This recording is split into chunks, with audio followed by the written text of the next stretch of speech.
Live.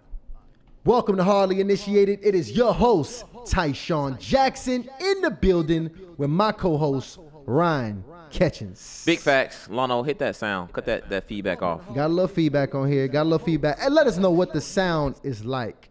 Sound check. Sound check. Test. We good? Okay, good. We good. Smooth. There we go. Y'all, let me tell y'all, Atlanta traffic. Yo,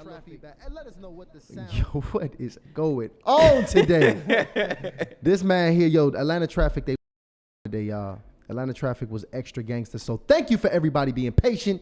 But we got a great show prepared for you guys today. Y'all already saw what it was. We going into the real reason men don't commit. It was a viral video that went out to the public, and we gotta address what was being said and discussed. Yeah, but listen, guys, we talked about this last week. Thursday was dope, too. Last Thursday with Tara. But this is the thing. We talked about trying to figure out how we can bring you the best content. And listen, we got it. Teach the Game Thursdays, guys. So look, Teach the Game Thursdays is all about helping you learn the game, make better decisions, and win in relationships. So shout out to all initiates first and foremost for joining the chat tonight. And if you're ready for the show tonight, I want you to drop Teach in the chat right now. Yeah. Lono, let me know if the teachers coming down. You got them teachers hitting the chat right now? They hitting.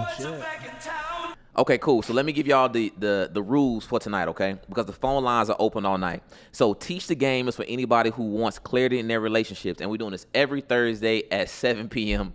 Maybe every now and then we might be 30 minutes late, okay? So don't hold us accountable just yet. We still getting right after 4 years. The phone lines are open all night. So all you got to do is click the description below if you have a question, a confession, or a situation that you're stuck in, okay? And this is the thing. Everybody's been emailing us and DMing us about this, about being able to come on anonymously. So I realize that some of the things that we want to talk about, because we want to be super honest, we want to be real about the situation, and it can be very difficult and challenging to help somebody when you are forced to clean up the situation just because you have to be on camera.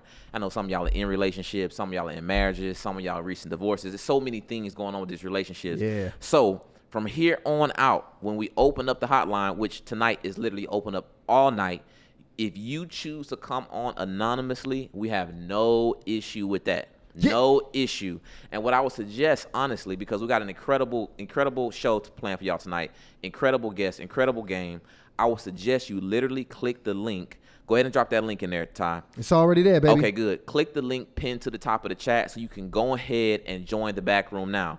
And this is the thing. If you want to be on camera, cool. If you don't, that's fine. And nobody's going to be able to see you, by the way, in the back. It's a private room in the back. You can't tell how many people are in there. You can't see anybody. So it's literally just going to look like it's just you back there, okay? So don't worry about that. Also, keep in mind, guys, if you join, we want you to make sure you keep it brief, brilliant, and honest. Brief, brilliant, and honest, okay? Honest is the most important part. Honest and brief is really the most important thing. And, of course, if you join, you'll be able to get immediate feedback from myself, Tyshawn, or one of our guests. And if you can't join tonight by chance, pull this up. All you got to do is just fill out this casting form. Fill out this casting form. It literally takes, well, depends on your situation, right? It can take anywhere from 5 to who knows? As much time as you need. As much time as you need. All you got to do is fill out that casting form, and that way we can actually schedule you to come on a future episode, and also just make sure you're paired with the right person, because we don't want you to come up and ask a question and you don't actually got the right person that's to help you.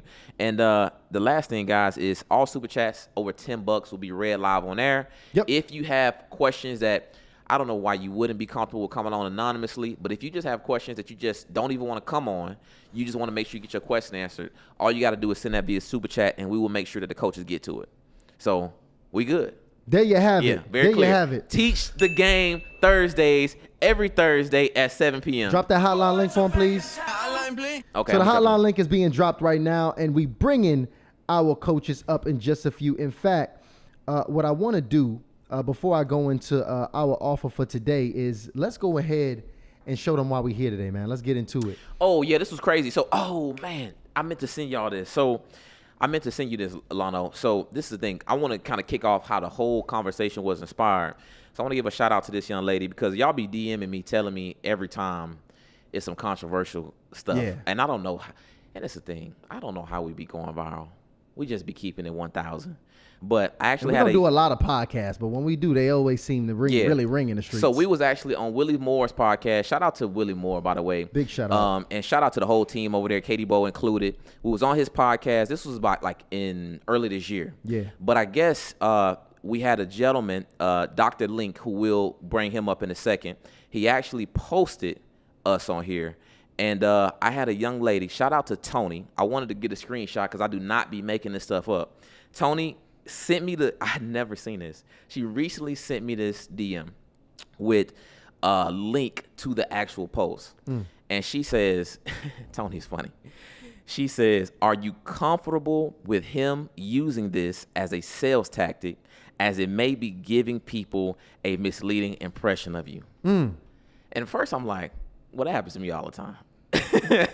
But of course I want to look at it. So I looked at it and I want to share that video with y'all, which really inspired the entire conversation. So Lano, pull that up so we can take a look at tape.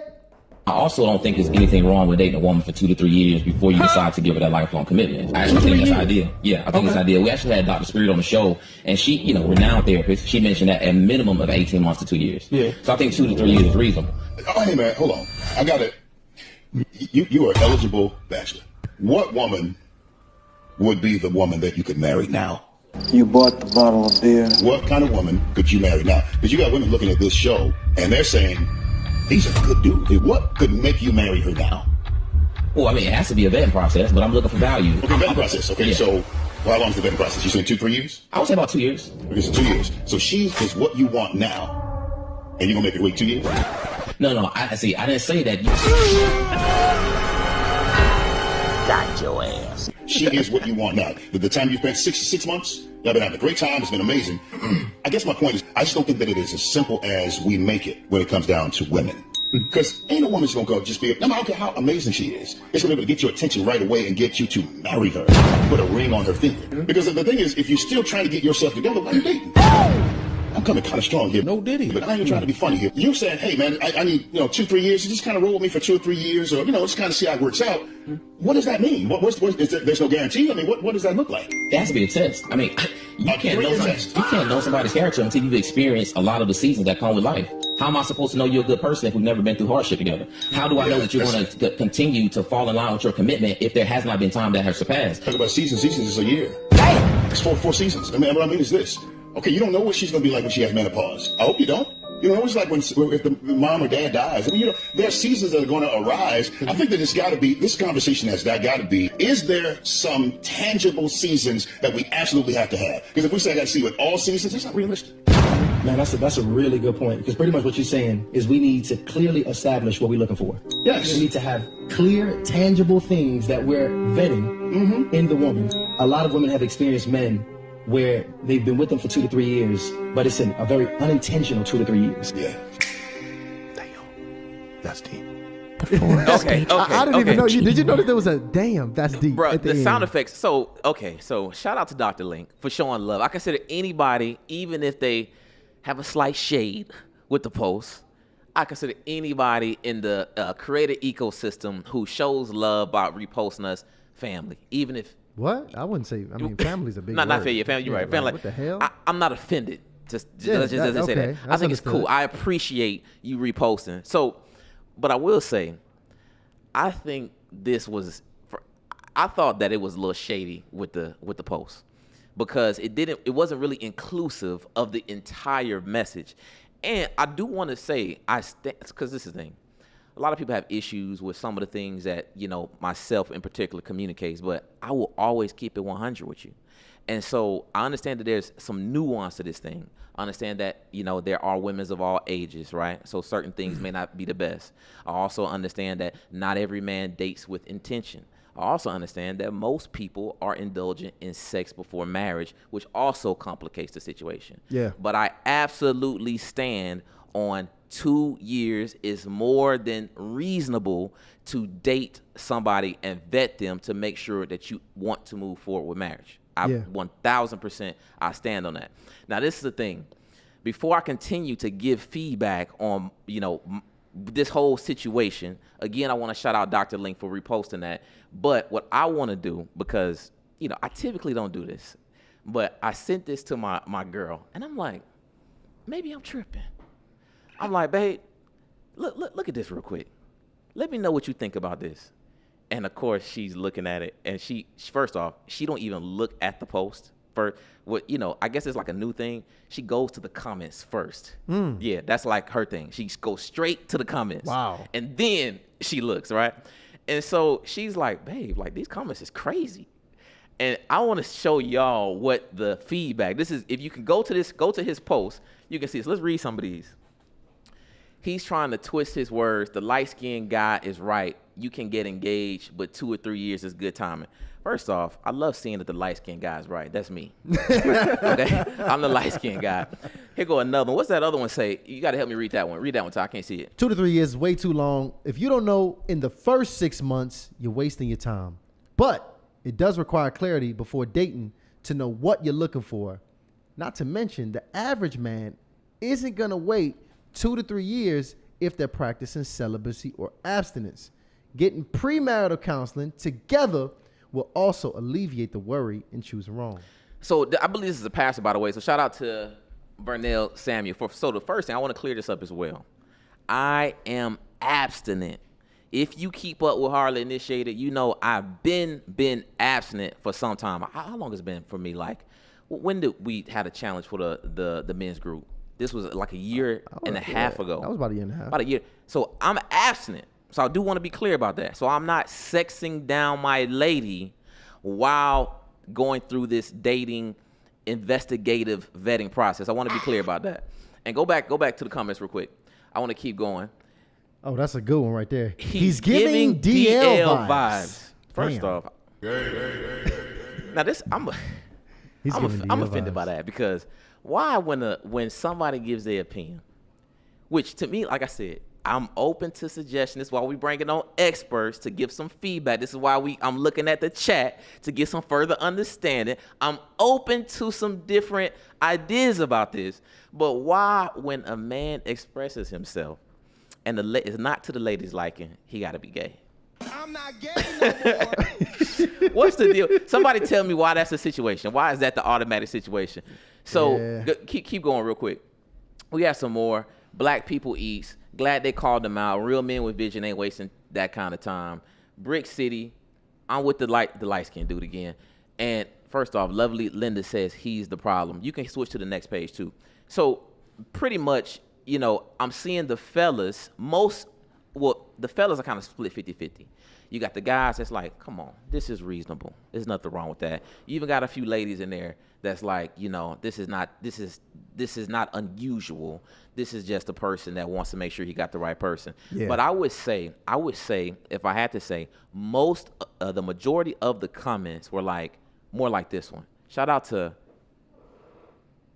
what's that say? Lala D Skin Coach. Yeah. I think, or Lala D Skin Coach said. Bruh is such a clown. He's saying ridiculous things that makes no sense. Just be single, and D, shut the hell up. Be quiet. We don't want a woman. Oh, he don't want a woman. Damn. Crazy. I'm not gay no Right. So, guys, first off, if you ever want to get into the media business, just know that this might be some of the feedback that you get. But luckily, we've been doing this for a while, so I'm not offended. But I wanted to have this conversation because I'm like, yo, we got to get some understanding in what's happening right here. Because Right. you got such a nuanced situation with dating. Obviously, it's different for everybody. Now, me personally, I don't think 2-3 months is enough. 6 months is enough. I prefer to actually put the character to test. I prefer to establish these small commitments so we can see if the person I'm dating actually is going to follow through with those. I also am considerate of this person's growth and trajectory along with her family as well, because in 6 months, am I supposed to be able to get to know her her immediate family? Is she also supposed to go, get to know my immediate family, show me these elements of her ability to integrate family, show me these elements of being able to be receptive of constructive criticism and actually go back and change these things? And then what about on the opposite end?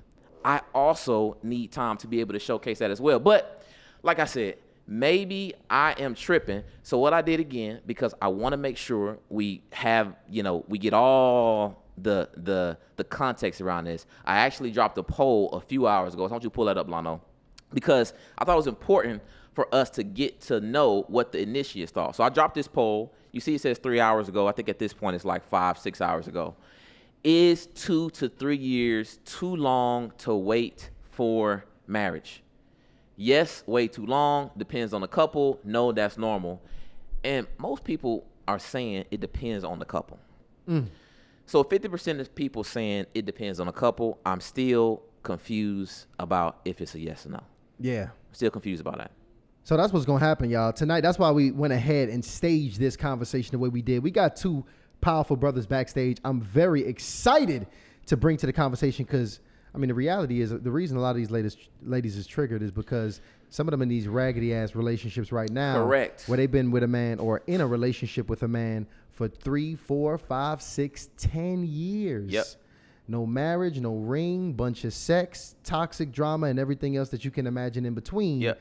So you was the punching bag when they heard that message because that's really what they got triggered by. It gets longer than 10 years, by the way, because I know some of y'all, because we got people that, we got initiates everywhere from like 17 to like, I think the oldest was like 78. So some of y'all have literally been involved with a man for so many years without commitment that you literally showed up at the man's funeral. That actually happened to multiple ladies in my family. Oh, yeah, 1,000. Where this dude was well known in the family. Well known, big part of the family for 2 years. Then take off 3. Then back on for another 2, 3. Then off 10. Then back 10. And next thing you know, the family is at this dude's funeral and he never actually gave a commitment. So some of these relationships, I understand is nuance and these things could span on years, a lifetime even. So I get it. I get why people were so highly offended by that. But let's bring on our guest to give us some more context and clarity on this situation. And before we do that, y'all, I'm super excited to let y'all know this because real quick, a lot of y'all have been asking us for this for a long time. And it's very hard to do because me and Ryan, we really be in the show business. And we not in the teaching business, we in the doing business. But we're going to do something special because me and Ryan are opening up a private YouTube intensive for a small group of serious creators. We're only taking 10 people, y'all. We ain't taking a bunch. Not beginners, not people who thinking about starting a channel. I'm talking about the ones who are ready, who already have a message, already got a platform, already trying to build momentum. But your channel should be way further by now. So listen, our YouTube channel has literally, I'm going to be honest with you guys, it's changed our lives. All right, matter of fact, Lionel, run some of these photos for them so they can really see what's popping off. Like, it really became the vehicle for our business, our brand, our income, our influence, and everything else in between. So we study YouTube at a real scientific level. We really coach, even in the space, some of the biggest creators. We've taught this at Tiffany's Millions Conference, Dr. Darius Daniels Market Mandate, Big David facts. Chan's Podcast Summit. And listen, because it's not theory, we really do this every single day. So for the first time in a very long time, we're opening up our 8-week Creator Accelerator, and we're going to personally walk 10 creators through the exact same system we used to grow Harley Initiated. So I'm talking content strategy, show format, thumbnails, titles, SEO, and production.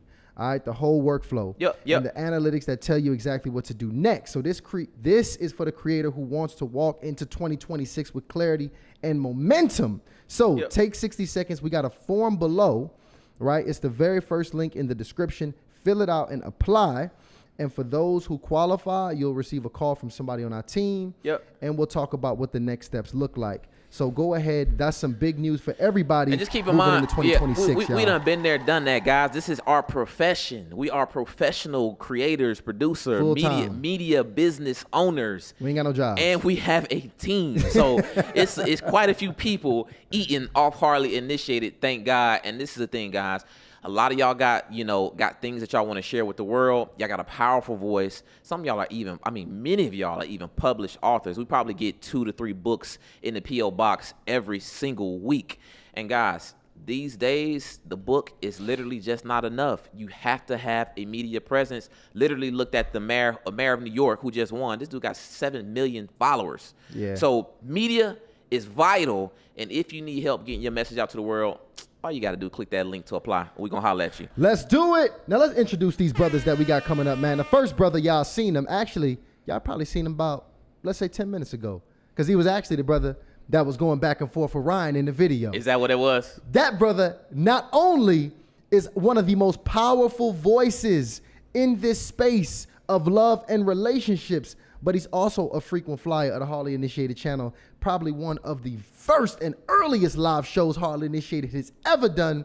This husband and coach was on the show here with us. Bring this brother here back. Welcome KD Bo to Harley Initiated.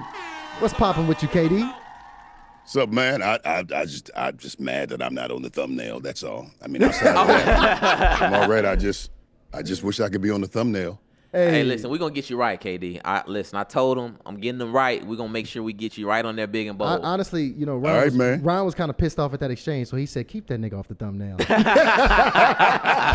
that's probably what it was, too. I believe it. I wouldn't do that. Hey, look, by the time people see this, they're going to be confused because you will be on the thumbnail. But let me go ahead and introduce my next brother here because I know y'all familiar with this brother because not only is he all over your Instagram timeline, your YouTube timeline, he's probably been on Harley Initiated maybe, who knows, 4, 5, 6, 11 times at this point. Even been on MTV if you still got cable at this point in time in your life. Big shout out to my boy, my coach, Coach Ken. Welcome back to Harley Initiated.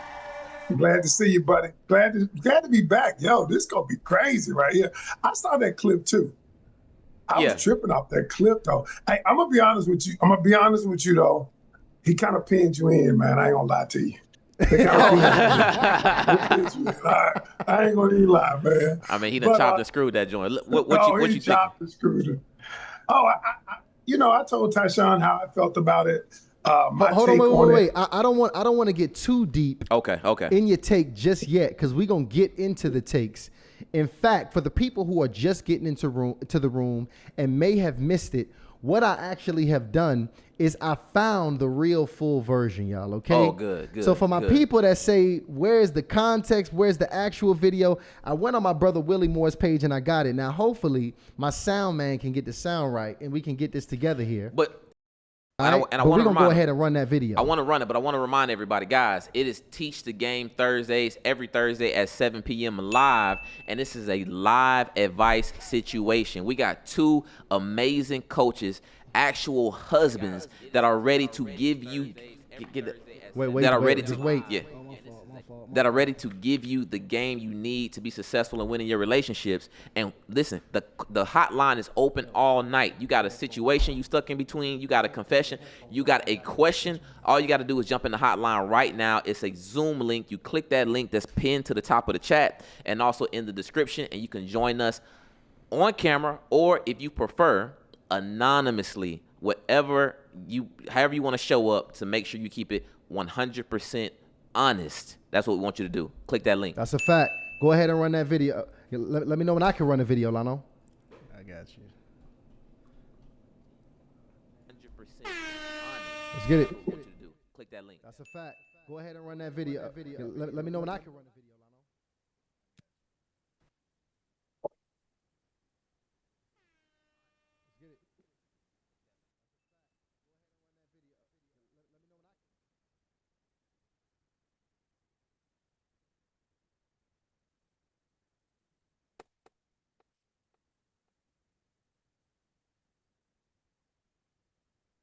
What woman would be the woman that you could marry now?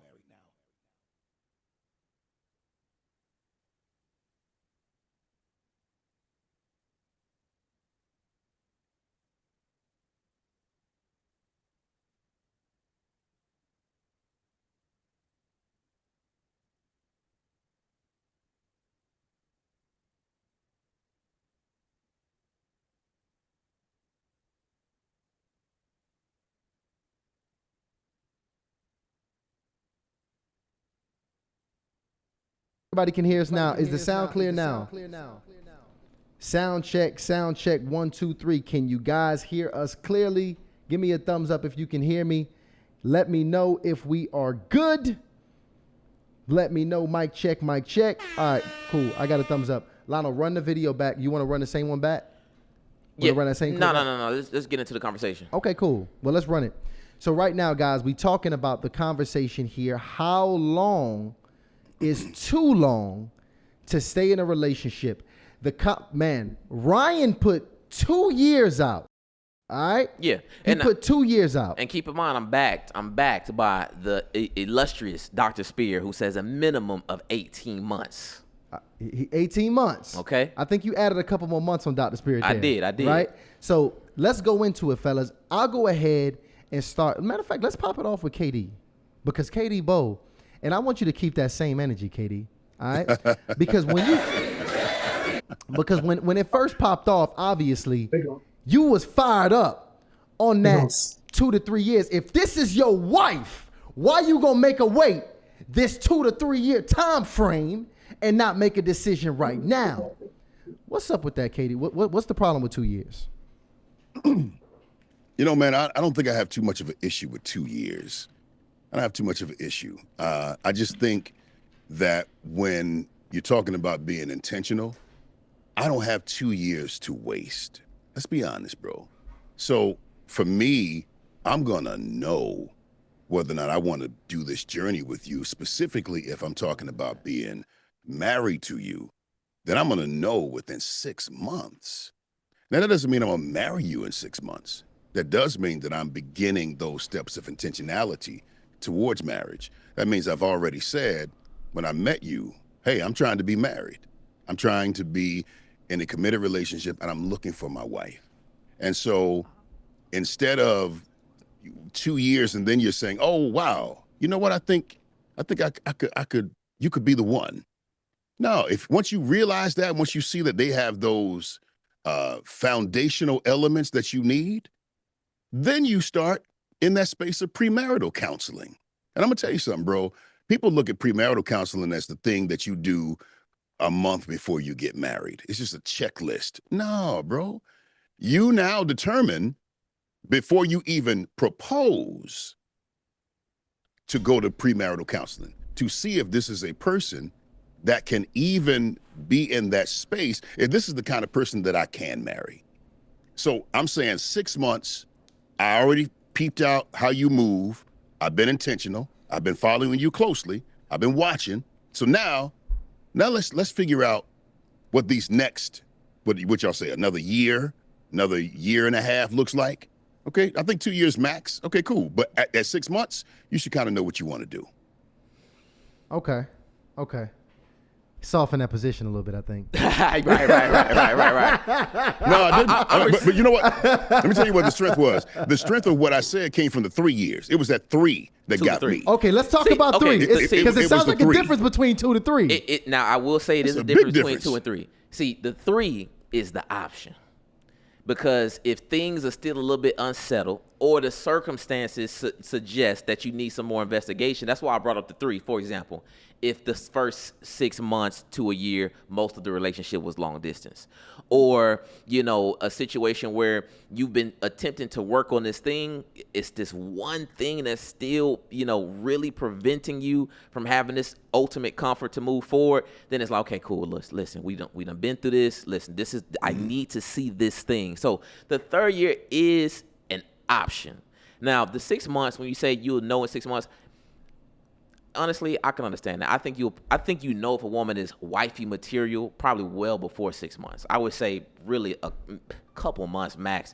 Not even a couple months. I would say you probably know in the first few dates, 30 days, if a woman is wifey material. Now, I think you need to determine if she is going to have the opportunity to become your wife. That's why you need that extra time. Like, she could be wifey material, but you need to further investigate to see if she's the right wife for you. You know what I mean? Yeah. Well, yes. And let me add this. We're businessmen. Y'all CEOs. I'm a CEO. Coach, I'm sure you're a CEO. And the truth is, we don't got time to waste. We're not wasting time. We're not letting grass grow under our feet just for any reason. And I don't see why relationships need to be the same thing. Like, honestly, I'm being very intentional about it. I want to know for a fact that the person that I'm spending all this time with, hey, bro, 2 years is a long time. 3 years is an eternity. And, you know, at the end of the day, you start to wonder if this person is playing in my face. You know, are they serious about being with me? Well, you make your position serious when you state your intent, and then you put all of the emotions behind that.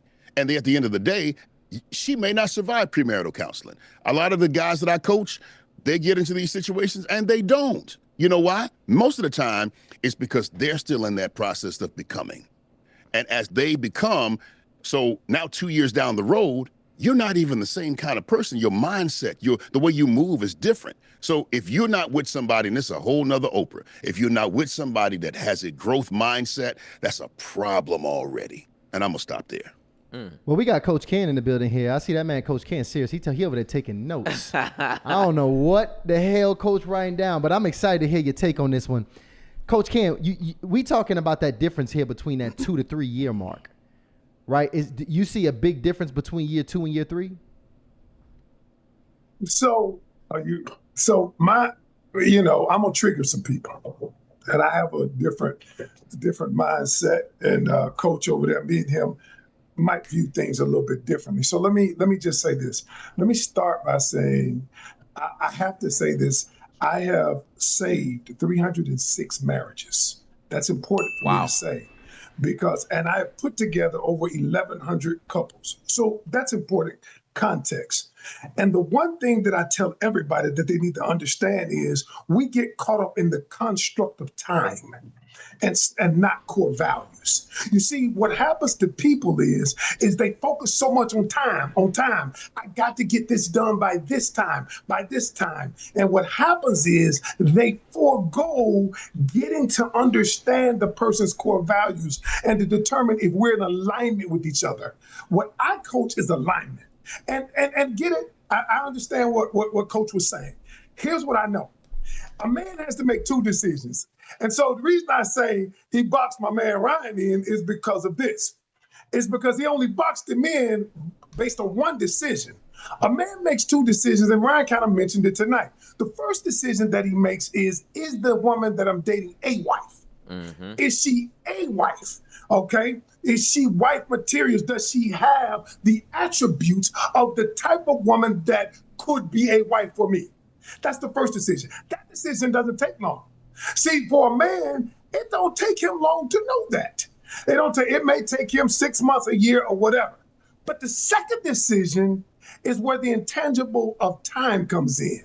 Because he has to figure out, is she my wife? And the reason why he has to figure out my wife, because every man that makes a woman his wife takes a risk. He assesses the risk, okay, if I bring her in, because most times, we've been taught to provide, to profess, and to protect, okay? And so what he has to decide is, am I willing to evolve into that person, being that person for this woman? Now, so here's my, getting back to the question. The reason why the clip was so exciting to me was actually, it kind of got me because I said, I agreed and I disagreed at the same time. While I agree, it doesn't take long. And I think Coach is right on about that. It doesn't take long to know. But where I think it got misconstrued was, it does take time to find out if she's going to be my wife. And here's why. And I'll leave it with this. When people use the term intentional, I always say everybody's intentional. Everybody is intentional. Even the one that's trying to smash, they're intentional. The question is, are our intentions in alignment? And so what I teach people to do is, don't focus on the construct of time, focus on alignment. Alignment just happens to not take that long.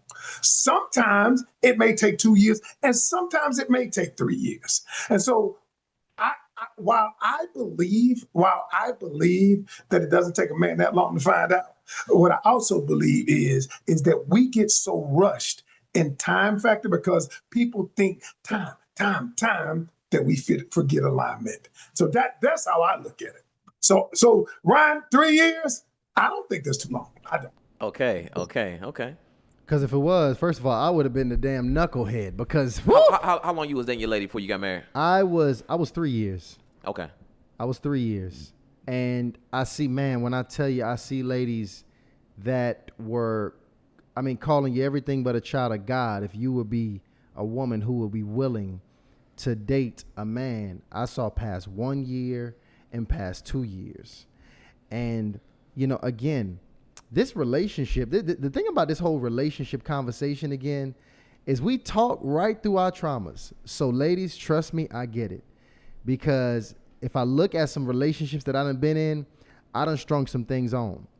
And if I'm being honest about it, the reason it took me 3 years is because, one, I just had that much work to do. And I don't even imagine that every bit of my 3-year process was streamlined, if you will. So I don't even know if that whole process was as intentional as it could be. I feel like I had moments when I was intentional, and I had moments when I wasn't even sure what was really going to happen or what the future may have looked like, if I'm being quite honest. And when I talk to brothers, when brothers are honest and in that space, a lot of brothers, when they in those super long relationships, they kind of lost. Yeah. You can really get lost in this relationship where you don't really quite in this comfort zone and this rhythm of coming back and dealing with this woman. Mm-hmm. You may not even know if you really quite happy, but you know that this is something that you're doing, and you may still be kind of curious about what things could be, but at the same time, you feel like every single day you get a little bit deeper and a little bit deeper and a little bit deeper. And when you talk to guys like this, you get deeper as time goes. 1,000%. And when you talk to some people, they feel more stuck in the relationship than they actually feel connected and excited about the relationship. And, that's why it's really important, man, to just put pressure on yourself. And I think as brothers, myself, I really put a deadline on myself, even to make sure that I was absolutely intentional. By the way, tonight, y'all, it's Teach the Game Thursdays. It's all about answering the questions. The hotline is open. I actually got a sister in the back right now. I'm going to go ahead and look, if your cameras are off, I'm going to assume that you're anonymous. You can turn your cameras on and come up and show yourself and cool. And if you want to go ahead and do so, that's fine. If not, I'm going to bring you up anonymously. And keep in mind, we cannot help you solve a problem that is cleaned up. Absolutely. Bring us the dirty problem, the real problem you got, so you can get the best counsel. And I'm going to dig anyway. So, Lano, look, we got Jay backstage here. Can you go ahead and bring Jay up here? Let's do it. What's up, Jay? How you doing? Hold on, wait. She's backstage. She ready? What I want you to do, it looks like it's... Oh, and let me close that poll while you bring up Jay. Close that. So I opened up a poll. Matter of fact, I'm going to announce the poll, then I'll close it after Jay. There you go. We got the call in now, literally, www.callinnow.com, or you can just click the link pinned in the chat. Now, I dropped the poll, giving it to y'all right here live. We got 840 initiates in the chat. Is 2 to 3 years too long to wait for marriage? Yes, way too long, or no, that's normal. Right now, it's pretty much at 50-50. I want you to go ahead and cast your votes. Yeah, we're going to, see my ladies, the initiates, they know what's going on. I thought 50-50 was high on the no.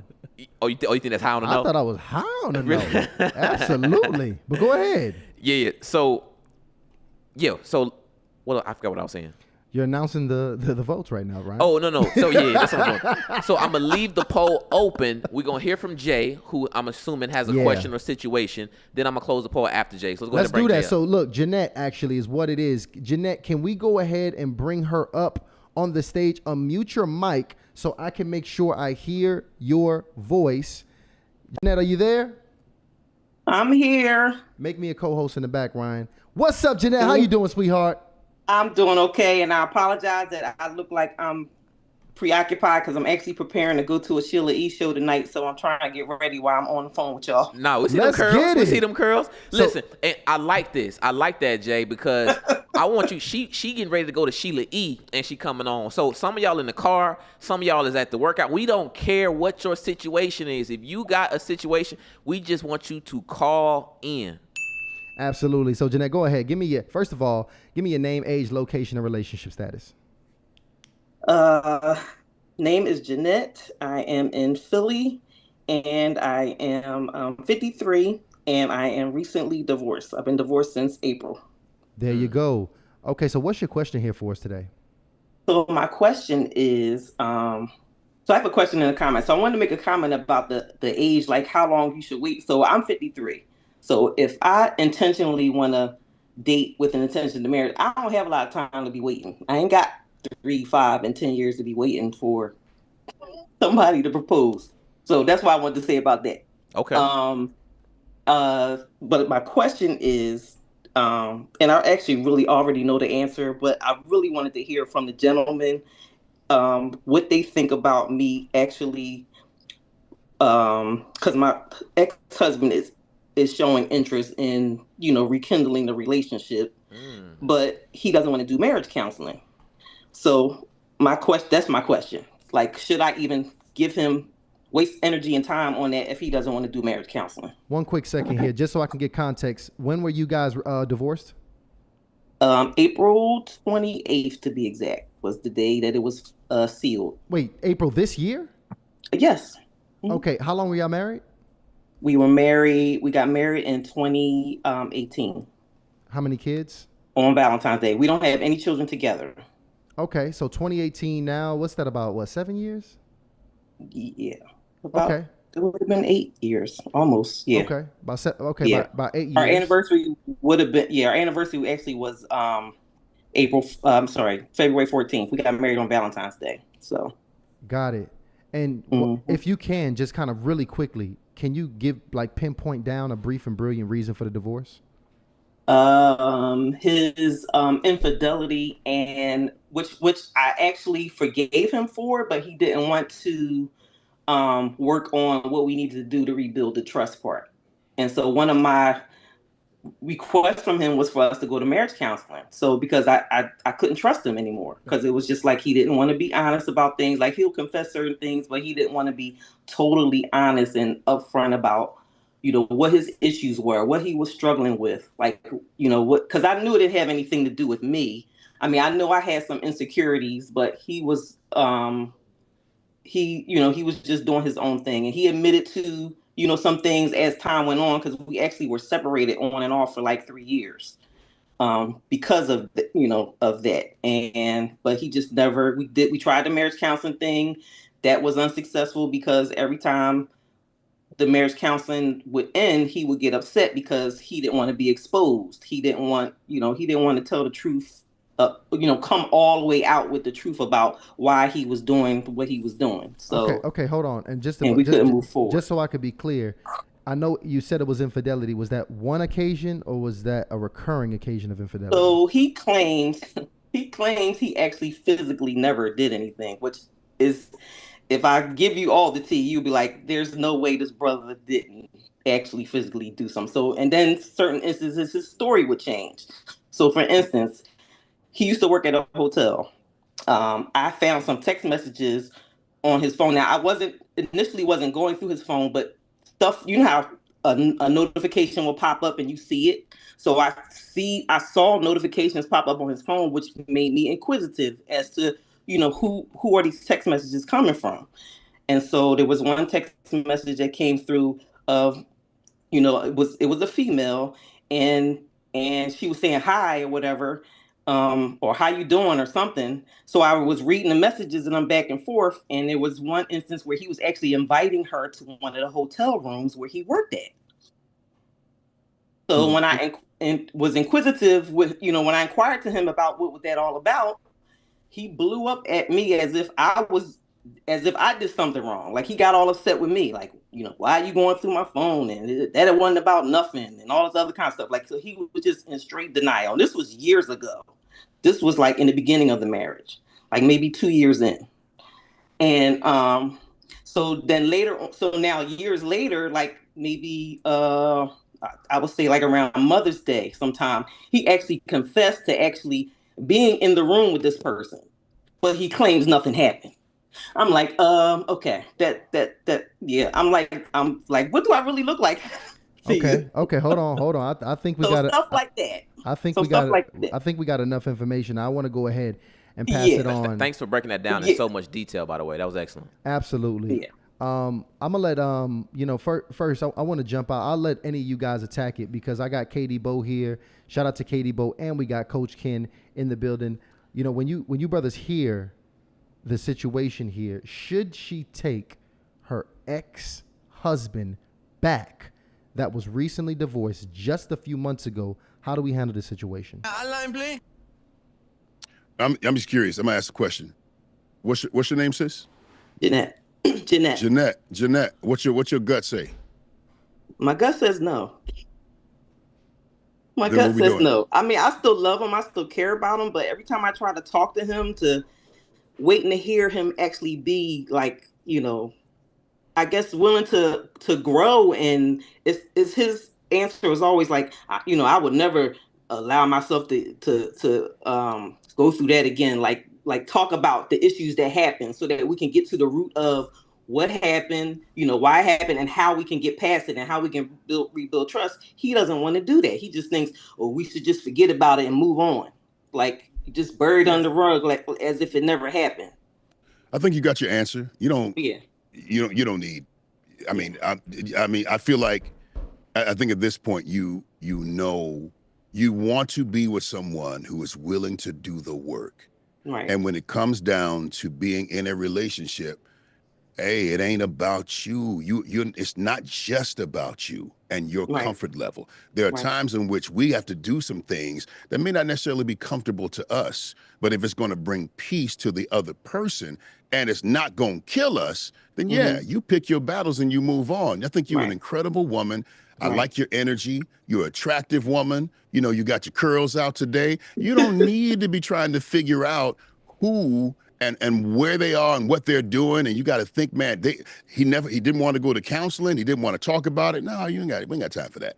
It's going to be plenty of people that will be more than willing to love you and with an open heart and be transparent and vulnerable with you. And that's what I speak. Now, I don't really know, but I just believe that that's a thing. So no, you do not want to be with somebody that ain't trying to, keep it funky with you. That's my thoughts. Coach Ken, what's your thoughts on this, Coach Ken? Jeanette. Yes. You called in. You already know the answer, like Coach just said. But let me just say this, Jeanette. You love him. You still love him, Jeanette. I know you love him. The reason I know you love him is because you're looking for answers contrary to what you already know. And so we can't give you that. But let me give you a formula that I've had people who want to spin the block, want to come back to another relationship. And I have a formula that works. And I want you to think about this. Either you have changed significantly, the other person has changed significantly, or the both of you have changed. If neither one of those things has happened, you can't go back. See, here's why you can't go back. Because you can never rebuild what you had. Never. I always tell people you can only build something new. I'm on a show that millions of people watch each week about cheating. And the reason why cheating is so devastating is because the world view, your point of view mentally of everything about the relationship is a lie. You begin questioning everything that you've ever thought about the relationship because this disrupts that emotional picture. And so now you're trying to put it back together and ask yourself, can I? Right. Could I put it back together? Yeah. And right now he has not. And like Coach said, he is unwilling to do the work. And what he does is, and let me give you one last point. Anger is a form of gaslighting. When a person gets mad at you because you call them out, or get mad when they go to counseling, that's just a form of manipulation because they don't want you to dig into it. And so what I'll say to you, you already know that. You know the answer. Yeah. We just want to love you through it.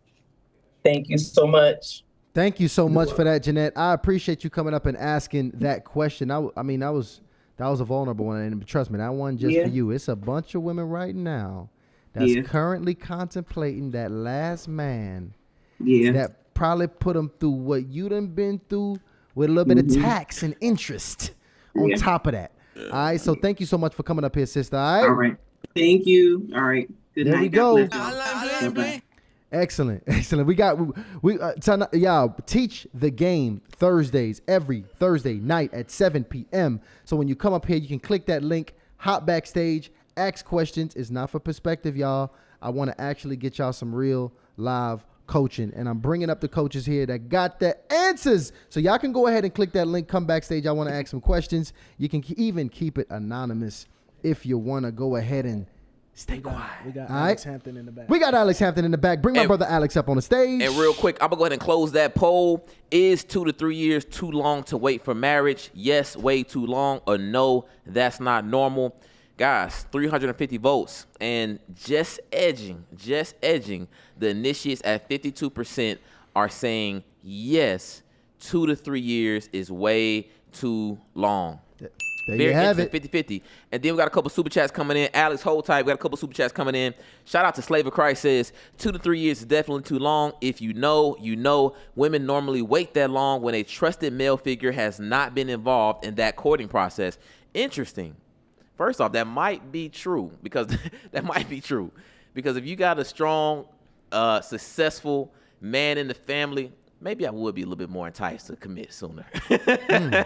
Maybe that would be different. But instead, you know, because it's crazy because I hear so much rhetoric about, you know, everything that a black man has to deal with when he dates a black woman. But it's not, a lot of times it's not discussed the opposite way around, because most of us, you know, most of the people I grew up with, it was literally one family in the neighborhood that had two parents.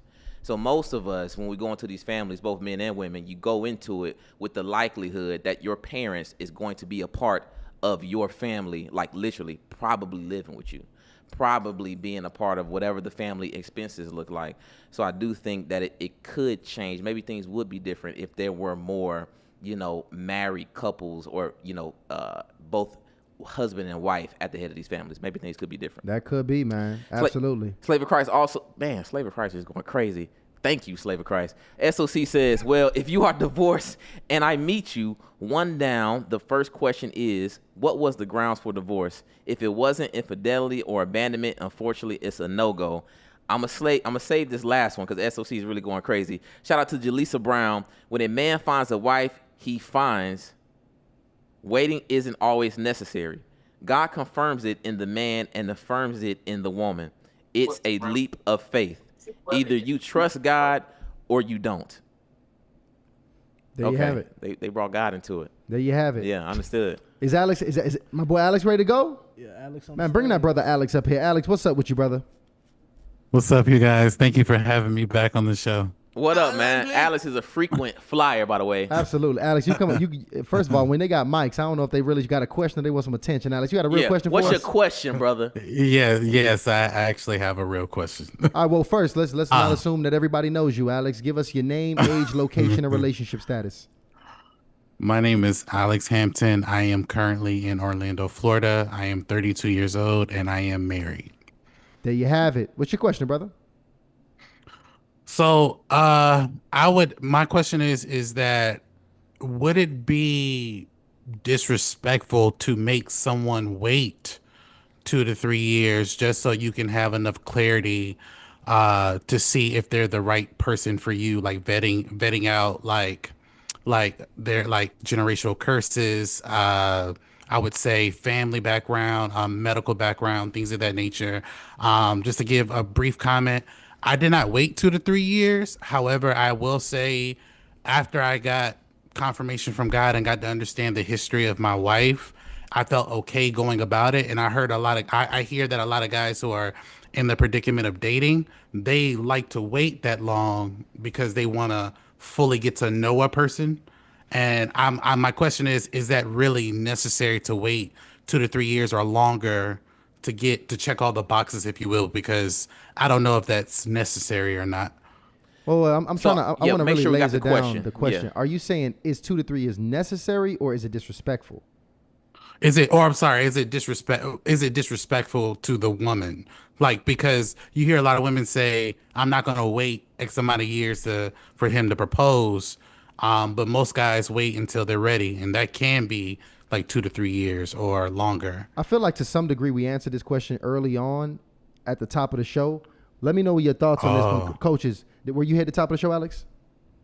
I just logged on like maybe 10 minutes ago. I feel that because you got to kind of go back. I really don't want to kind of backtrack and answer the same questions, but essentially we did discuss that. Coach, if y'all can just jump in and give a brief and brilliant take on this one, so we can get to the next one. But I still want to give my man Alex give my man Alex an answer on this one. Okay. Not everybody at once. I think they were just confused. Yeah. KD or Ken, y'all got an answer for Alex on this one? Just keep it brief and brilliant. So for me, it boils down to why. Why are you waiting? Why are you making? I think the way you said it is interesting. Making them wait. It sounds to me like what Coach said earlier. Man, there's no alignment. So if there's alignment there, and y'all are moving in the same direction towards the same goal, nobody's making anybody do anything. So that's the thing that I'm a little like, what is that? There you go. Understood. Well, I can tell you what it is. It's fear. It's fear. Fear is guiding your decision.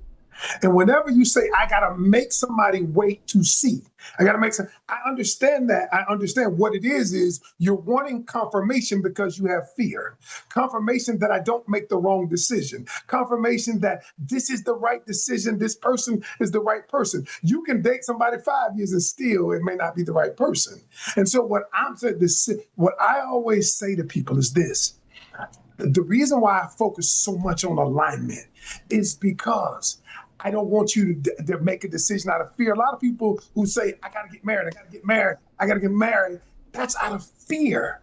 That's out of anxiety because I'm not married. And the idea is your subconscious says, I don't have that thing, but I want that thing. So I got to make that happen. And whenever you feel like you got to make something happen, the very opposite happens. You actually repel that energy. That is what I call the energy of desperation. Whenever I gotta make this happen, I gotta see this, I gotta see that. And the energy of desperation is guided out of fear. And so what I would suggest to you is this: is live in the present, focus on alignment. What are my core values? What is it that I believe in? And does this other person believe in that? That's why I don't get caught up in time, because most people get caught up in, I got to do this in 6 months. They're being driven by their fear. And that will all ultimately push a person away.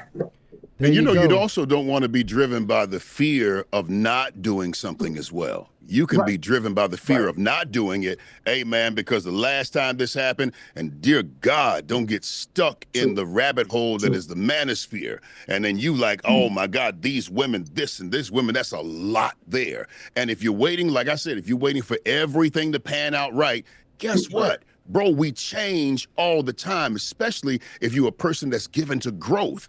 I've probably been 10, 12 different people. The core of me is good. I got a good heart. I love God. I love my family. But a lot of other things changed about me once I discovered, as I grew, what my blind spots were. And I had to fix some of that stuff, some childhood wounds. Hey, man, if you're willing to do the work, you're going to grow. And that's okay. If you're with somebody that is also willing to grow, that's how you win. Outside of that, I don't know what to tell you. There you have it. Appreciate that, Alex. Shout out to Alex too, by the way. And guys, I want to be even more clear about this. We want your specific personal question because we want a case study. We really want to figure this out. Shout out to Fearfully Wonderfully Made. She says, struggling, getting over 4 years of relationship and feeling strong along. Fearfully, call in. We need to find out why that happened. We need to get you game on how not to put yourself back in that situation.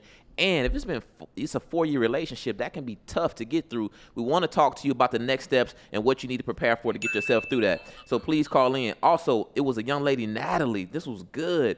She said, this is a situation that we have to talk about. She says, I was dating a guy. Then he decided to get engaged to another woman. He was dating me and her at the same time. He knew me longer and her less. Ooh. So, Natalie, we need you to call in because all of us, the ladies and the fellas, need to know how we can avoid that situation at all costs. But some things we can only learn from true situations that happen. So please if it's even dial avoidable. in, if it's even affordable, right? Right. So please, all you got to do is click the link pinned to the top of the chat and go ahead and let us know your situation so we can get you this expert guidance. There you have it.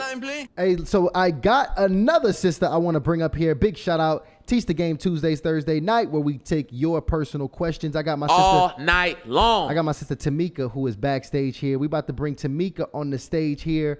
Bring her up right now. Tamika, you are live with us now. Unmute yourself, my sister, so we can hear your voice. What's up with you, Tamika? Good evening. Good evening. How are you? We doing excellent. Good to see you, Tamika. Excellent. Thank you. I don't have a situationship, but I do have some questions. Hold on, Tamika. Give me your name, age, location. Came ready. And your relationship status. All right. Relationship status. I am single. I'm 38. I live in Oklahoma City. Name, age, relationship. Yes, that's it. That's it. All right. So what's your question? Sure. I am been single for a little over 2 years. I've been on 2 wonderful dates, and I am really trying to put myself out there, but not be too forward, stay in my feminine energy. And so there's a couple of guys that I see on a regular, and I don't want to ask them out on a date. I want them to ask me out on a date. How do I present myself in a manner that maybe let them know I'm interested without being too forward? Great question. There we go. Great question. I actually was just talking to a young lady about this. Let me hear what the coaches got to say about that, because the ladies always want it. Because listen, in 2025, the ladies is complaining about the brothers being bold and going up there and shooting a shot. So the ladies want to figure out how we go ahead. How do I pull it off without here looking like, really put, looking crazy. So go ahead. I'm going to jump in first, and I'm going to just say this to you. The number one fear of human beings is the fear of rejection. Men fear rejection just like women fear rejection. And so what I always teach my people is I always say what we can do is ease that fear. Now, first off, let me say this to you. Men do what they want to do. So if a man wants to get your attention, he wants to ask you out, he will. On some level, he will find a way. But what you can do is you can make your situation or yourself more inviting. I always tell people, I say, listen, ladies, first thing I want you to do is smile. When you see the man, smile at him. When the way you communicate to a man is like honey in his tea. Because what we have found that so many people communicate in such a way, because I heard you say I want to stay in my feminine energy, and I love that. But do you know how first off, a man wants to know that you respect him, right? Whether you in a relationship with him or not. How does a man tell if you respect him or not? The way you communicate with him. So things you can do. Let me give you a couple of things. Number one, smile. Number two, tell them what you would love to do. You don't have to ask him out. Like you can say, and I would love to go to a concert, just in conversation. You're not asking him out. You're not asking him to ask you. You just tell him the things that you love to do or you would like to do, the things that make you happy, the things that give you emotional fulfillment. Just communicate them. And what happens is if he wants to or is into you, wants to get to know you on a deeper level, all you have done is just open the door. I always tell people, you don't have to ask a man, especially women, you don't have to ask him out. You don't have to be that forward if you don't want to be, but open the door by number one, the way you communicate, number two, your body language, and number three, telling him what you love to do. Okay. And it works for the ladies in my academy. I just had a lady, 62 years old, in my academy, got in a committed relationship. And at the beginning of the year, she came to me and said, I was lost. I thought I was too old. And she said, the one thing I changed is the way that I am around men. Number one, the way that I communicate. Number two, that my body language, my whole energy is different. because I got away from that whole energy of desperation, and I believed that I could have the thing that I wanted, and you can too. So, by the way, Thank what is you. that? What is that? Look, describe this, because I don't know if the ladies really have a clear understanding of what desperate body language looks like. And real quick, also let us know what the good body language is, because we need to find out if Tamika is already doing this. Because if she's already doing this, we got to figure out what the next step might be. So I'm a study of body language, right? Okay, couple of things. Number one, when you speak to a man, don't turn the front of your body away from him. Turn towards him. Number two, you know how some people look away? When you look at him, you can look away after a few seconds, but look back at him. Body language says that I'm invited. Also, the facial muscles that you have, when you smile, they look more pleasing to the other party. Y'all, this is in a boardroom. This is romantic. This is not romantic. It all works. This is science. Okay, it's just science. So, and those are three things that I would say right off the bat. Tamika, when was the last time you was on a date? Last year. Wow. Wow. Well, wait, like, so the last time you spent some one-on-one time with another brother was last year? Yeah, it was October last year, 2024. Okay, so okay, wow. So it's pretty much we're in a full calendar year now. So why do you think it's been a full year since you've been on a date at this point? Well, I haven't been intentional with putting myself out there. And so that's one. Number two, I guess, I don't want to say I'm particular, I guess, but I like a pre-screening. And so, I gotta hit the 5 marks before I agree to go invest my time and get to know him a little bit more. And so, okay. Yeah, or that might be part of it too. I don't know how to incorporate that in. I just don't want a date to be dating. And so single parent household, I have a 9-year-old daughter, I work, and at the same time, I do desire to get married. I do desire to have more children. And so I don't want to go in the dating scene for a good time or to find a friend, quote unquote, or to hook up. And so, if they don't hit, my marks, I'm just like, no, I'll pass. I appreciate it and stuff. And so, other than that, I'm not on dating sites, and I get television with that, taking care of baby, taking care of bills, moving on to the next goal and stuff. And so I think that's, I think KD has some feedback for you, but I do want to ask a follow-up before we move to KD.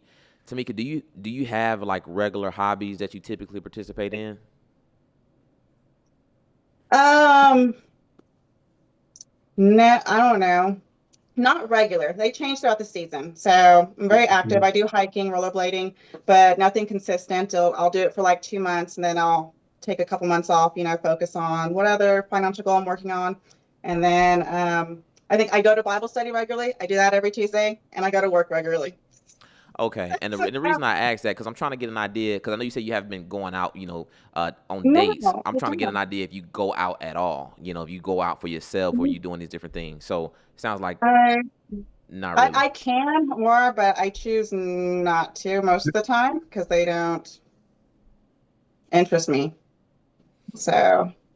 Okay, I got something to share, but Katie, go ahead and share what you're thinking with Tamika real quick. All right, Tamika. First of all, you're a beautiful woman. Thank you. You're a beautiful woman. Looking at your skin and looking at your eyes, your pretty smile. You have to be intentional about it if that's what you want to do, and you got to kind of get your reps up a little bit. What's my reps? One of the things that I would suggest to you is that confidence thing is the thing. You know what feminine energy is? Feminine energy flows. Can you dance? No. I mean, I dance. Like, you want me to dance on beat? No. Like, in rhythm? No. But I'll dance. It doesn't matter. So when music is on, what you do? Yes, I dance. Move? My body moves. There you go. That's the feminine energy. Okay. So what you've experienced, what you have explained, Mm-hmm. Kid gloves. All right. It's masculine energy. You've been a Okay. provider. You've been doing the things. You go to church, maybe a little feminine energy there, but work, definitely masculine energy. So you've got to find a way, if you genuinely want to be in your feminine energy, to kind of step into arenas that allow you to do that. Now, here's the other thing. Nobody wants to be at a party that nobody wants to be at. One thing about men and we wanting to approach you, the desperate look is the one you just sitting there waiting on a man to come by and to bring you out of your misery, to bring you into a dance, or bring you into a smile, or to make you happy. Yeah, most men are going to stay away from that. It's just too much. It's a lot. But if you already in your feminine energy, you're smiling, you're dancing, you're having a good time, you don't need nobody to ask you to come and dance. Matter of fact, you bold enough to walk up to him and say, hey, you cute, come here, let's dance. And you put it on him. Dance, have a good time, And I think that if you start doing that, when I say get your reps in, let me tell you what I mean. Before I get to work, I try to make 5 people smile. Now, kids and older people are the easiest. You say a little corny joke and they always gonna laugh. But whatever you do, try to get 5 smiles. So for me, for you in your space, it's compliment a man that you typically wouldn't compliment and give him a good compliment. Smile, not nasty. Boy, them gray sweatpants. No, that's too forward. But I'm saying, but if you just smile, I like that color on you, and give that eye contact. Look him in his eyes. Don't be weird. Just smile. And then you say, oh, this? Oh man, thank you. You're welcome. Then go about your business. That's 1. Get 5 of them down, and you're gonna get comfortable with being in that space where you're in a man's presence, but you're not afraid to give your gifts. What you did was you gave a whole lot of lists. And so you got a lot of stuff for men to jump over. You got a lot of stuff for you to jump over. You understand? Yeah. So if you just get into that space, I'm telling you, if you hear me, if you hear me, you're gonna do good. Just get into that space where your smile, your kindness, but definitely your smile, is low-hanging fruit. Anybody can get it. I ain't got to work hard to get your smile and your kindness. Anybody can get this. And so when you move like that, that's a different vibe. Man, we lining up to want to be around you, because just being in your presence, it's a reward in of itself, because you make me feel great about myself. And whatever's in that closet, it ain't. My daughter. Oh, your daughter's in the closet? Okay, well, I don't even want to talk about that. That's a whole nother. You know what's crazy? So Tamika, I understand what you're saying, Tamika, because now this is the thing, Tamika, I don't got kids, obviously, not married, but so I don't know what that's like, but I do know what it feels like to just generally be kind of down and not want to be around, right? I know what it feels like to, put yourself in a position to where, you prioritizing what you say is most important. Let's say getting the bag, in this case, taking care of your kids and getting some money so you can provide for them. Sometimes you can get in a space where you can really use that as escapism. Like, this is what you run to because this is what you feel most comfortable with. And, I love my mom, Deuce. Like, if my mom didn't grind like she did and invest everything into me and my sister, I'm not really sure where we would be today. But looking back on it and kind of what that looks like at the end, let me tell you something. The biggest thing I want for my mom is to invest in herself. The biggest thing I want from my mom is to have hobbies, is to have strong relationships and friendships. And don't get me wrong, like I said, I love all the investment I got. But I have to be honest, like, if my mom would have took a little bit more time for herself, I think she would have been in a better position, right? And the thing is, it can be difficult because you want, especially when you in a situation where you got to build and create on your own, you can put yourself in a situation to where this looks like the best thing. But right now, you calling in and to have a conversation about potentially getting a man to ask you on a date, but you really need to be asking questions about what you can do to get off your butt and to take time for yourself. Because even if you do get that man, right? You get that man, all you do is work and take care of the kids. What kind, what kind of space could you possibly create for that man when he comes into your life when that's all you literally do? right? So I would say that before you even, try to put your energy to focus on dating and, getting this man, that you put your energy into developing interests and actually sticking out those hobbies to see where they lead. And once you start developing a comfort and you're excited about investing in yourself, things will naturally progress and change for the better. So, like I said, that's just my personal opinion about the situation. Just some things that I personally experienced. Yeah. I just want to ask, let me ask you a question. Are you a goal-driven type person? What do you mean by goal-driven? Like you accomplish stuff. Like you're pretty good with that, aren't you? Okay, yes, goal-driven, yes. Goal-driven. Absolutely, yeah. Right. And then that drives you, am I right? Absolutely. Because you see a relationship as another goal. You see relationship as a thing that I'm supposed to do next. That is the next accomplishment that I'm supposed to have. The problem with that is, as Coach said, that is masculine energy is the energy of doing. Feminine energy is the energy of being. And so you're accomplishing goals. You still got the checklist. I go to church. I do this. I take care of my family. I do all of those things. And you are doing things. And a relationship is the next thing to do. And so what happens is, but relationships don't happen on that plane. Relationships happen on the feminine, the flow plane. It doesn't happen on the doing plane. It happens on the being plane. And so the thing is, the trouble that I see you're having is being, and you're focusing on doing. Yeah. And what Coach is trying to tell you is everything he told you is about being. And that's difficult because you've been doing so long. And so what I'm saying to you is this: when you can get in touch with allowing things to happen, the flow of it, let me just go out and have fun. I'm not checking any boxes. I'm just going to operate in the present. I'm just going to be the person that can add value to someone's day, not their life, their day. And so that's because the way men operate, I always tell people, men want to be around women who make them feel good about themselves. If I feel good when I'm around you, I want to be around you more. But if we are always talking about I'm just another thing to accomplish, another list to check off, then I don't want to do that. And so what I'm saying, I just want you to focus on being instead of doing. That sounds so scary. It is scary. Like you want me to go out and just have fun and be willy-nilly. Sorry. Yes, I see you. That doesn't sound intentional. That sounds like a waste of time. Yeah. That sounds very. It's scary. Very scary. I don't know how to be. I hear you. You're saying be comfortable and just being. Yeah.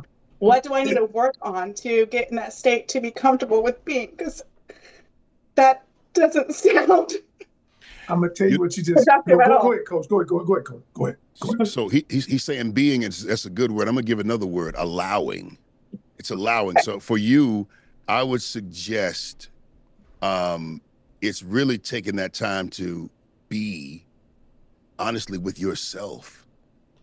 Just be with yourself. Like, I don't want to get too deep here, but one of the things that is very difficult for us to do is be vulnerable enough to allow an experience to happen without us pushing the button to make it happen. That's in actuality, it's faith. Are you a believer? Yes. Yeah. It's kind of like the foundations of faith. So you're going to do all the things, all right? You're going to dress up. You're going to look good.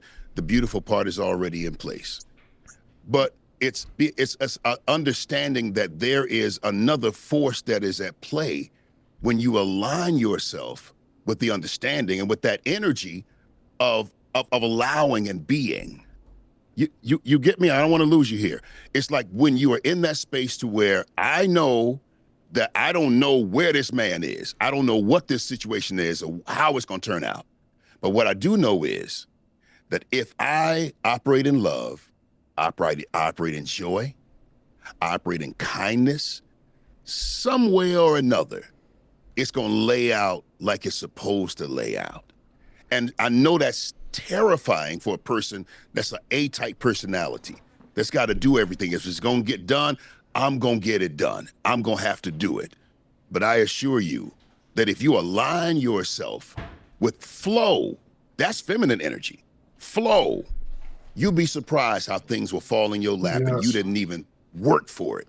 But it found you. You then, here's the word, coach. You then attract what it is that you want. That's the word. Just by being. That's it. You feel me? Just by being. And I'm gonna tell you this here. Let me tell you.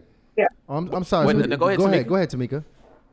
No, I feel like I've been in that state, and I've gotten to a stagnation where I'm getting impatient, I think. I've done a lot of therapy. I feel like I've done a lot of unpacking and healing in therapy and stuff. And so I've enjoyed the past, 2 years of kind of being single. And now I'm just kind of looking at my age and looking at how long it's been and looking at the lack of proposals and offers to go on. And I guess kind of getting a little worried. I'm like, okay, what am I doing wrong? And so I think maybe I just need to pump the brakes and resort back to, I don't know, relaxing and enjoying the moment of being where I'm at. Yes. And so, Yes. Oh, the man. flow, just appreciate it. So yeah. First of all, Tamika, thank you so much. Yeah. Thank you so much, because I feel like we started at one place and we peeled that onion back. We peeled that onion back. we really got somewhere. And let me tell you, Thursday night, we do teach the game with our coaches. But Tuesday night, we have a little fun on Harley Initiated, all right? If we turn into Harley in Love, you might want to come and mingle with us a little bit in the chat. Get a little loose. Get a little loose. You know what I'm saying? We're going to loosen you up on Tuesday nights. Come on Tuesday nights and have a little fun with us, because we got to get you in your rhythm a little bit. So I'm bringing come my have a good checklist, though. She got the checklist. Checklist. Don't bring that. Throw that. No. Leave the damn shipping checklist and out somewhere else. Do not bring the checklist. See, stop it. Stop the checklist. I always tell my people, when you ditch the checklist, that's when the relationship will start being attracted to you. Because here's the thing. The only reason you have the checklist is because you think the things on the checklist are going to make you happy. If the other person's, like I told one of my people, she's like, he's got to make this, I got in this big house. I said, the truth is, you got this checklist. And the only reason you got the checklist is because somewhere inside you believe that if I get a big house, if I get a person that makes this amount of money, looks this kind of way, go to church, love God, I'm going to be happy. The reason we make the checklist, we don't make the checklist if we don't believe the things on the checklist are going to make us happy. But once we focus on the checklist, we stop focusing on the present, being present. Bringing the essence of who I am to just enjoying the day. If you go to lunch, it's just lunch. Have the most fun you can at lunch. Stop thinking about us doing something 6 months from now. It's just lunch, and enjoy lunch. And so when I get my people to walk in the present, all of a sudden, things around them start opening up. People start attracting them. They got more dates than ever. And what they realize is, wait a minute, I'm the same person. I said, but your energy changed. Thus, your result changed. There you go. Now, I'm going to be honest with you. Listen, Tamika, my sister Tamika needed that, but the hotline is flowing. I got Catherine in the back. Tamika, we absolutely love you. I want to check on you a little bit later, so make sure you stay here with us on Thursday, because give us a follow-up on how this thing going, because I want to see this sister in a date. All right? You know what? That'd be dope. Actually, Tamika, if you could do us a favor, fill out that form as well. That way we can have your contacts, so we can actually give you a call to follow up, see how things are going, okay? Absolutely. I want to go ahead and bring Catherine up here. Thank you so much, Tamika. Much love to you, sweetheart. Real quick, I know you're bringing up Catherine. We're going to introduce Catherine real quick. Shout out to Slave of Christ says, the question I always ask is, before this divorce transpired, what was the courting process and advice taken or not taken which led to you accepting his proposal? That's a good question. We can save that for the next divorcee that we get come up with a question. Shout out to QLQ says, just read Datanomics. There are more college-educated women than men. We tend to marry people of equal education level. That gives men with degrees tremendous optionality. One option is not making education a deal breaker.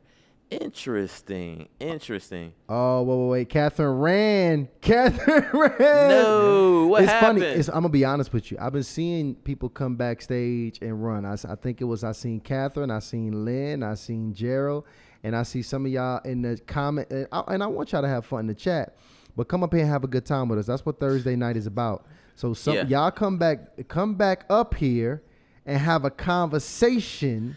We're hardly initiated, okay? Big facts. We got 1,000 initiates in the chat right now. It's really going crazy. I see the comment section. The chat is going crazy. Yeah. But listen, y'all expressing these issues you having, you venting, but you don't want to come up here and ask questions.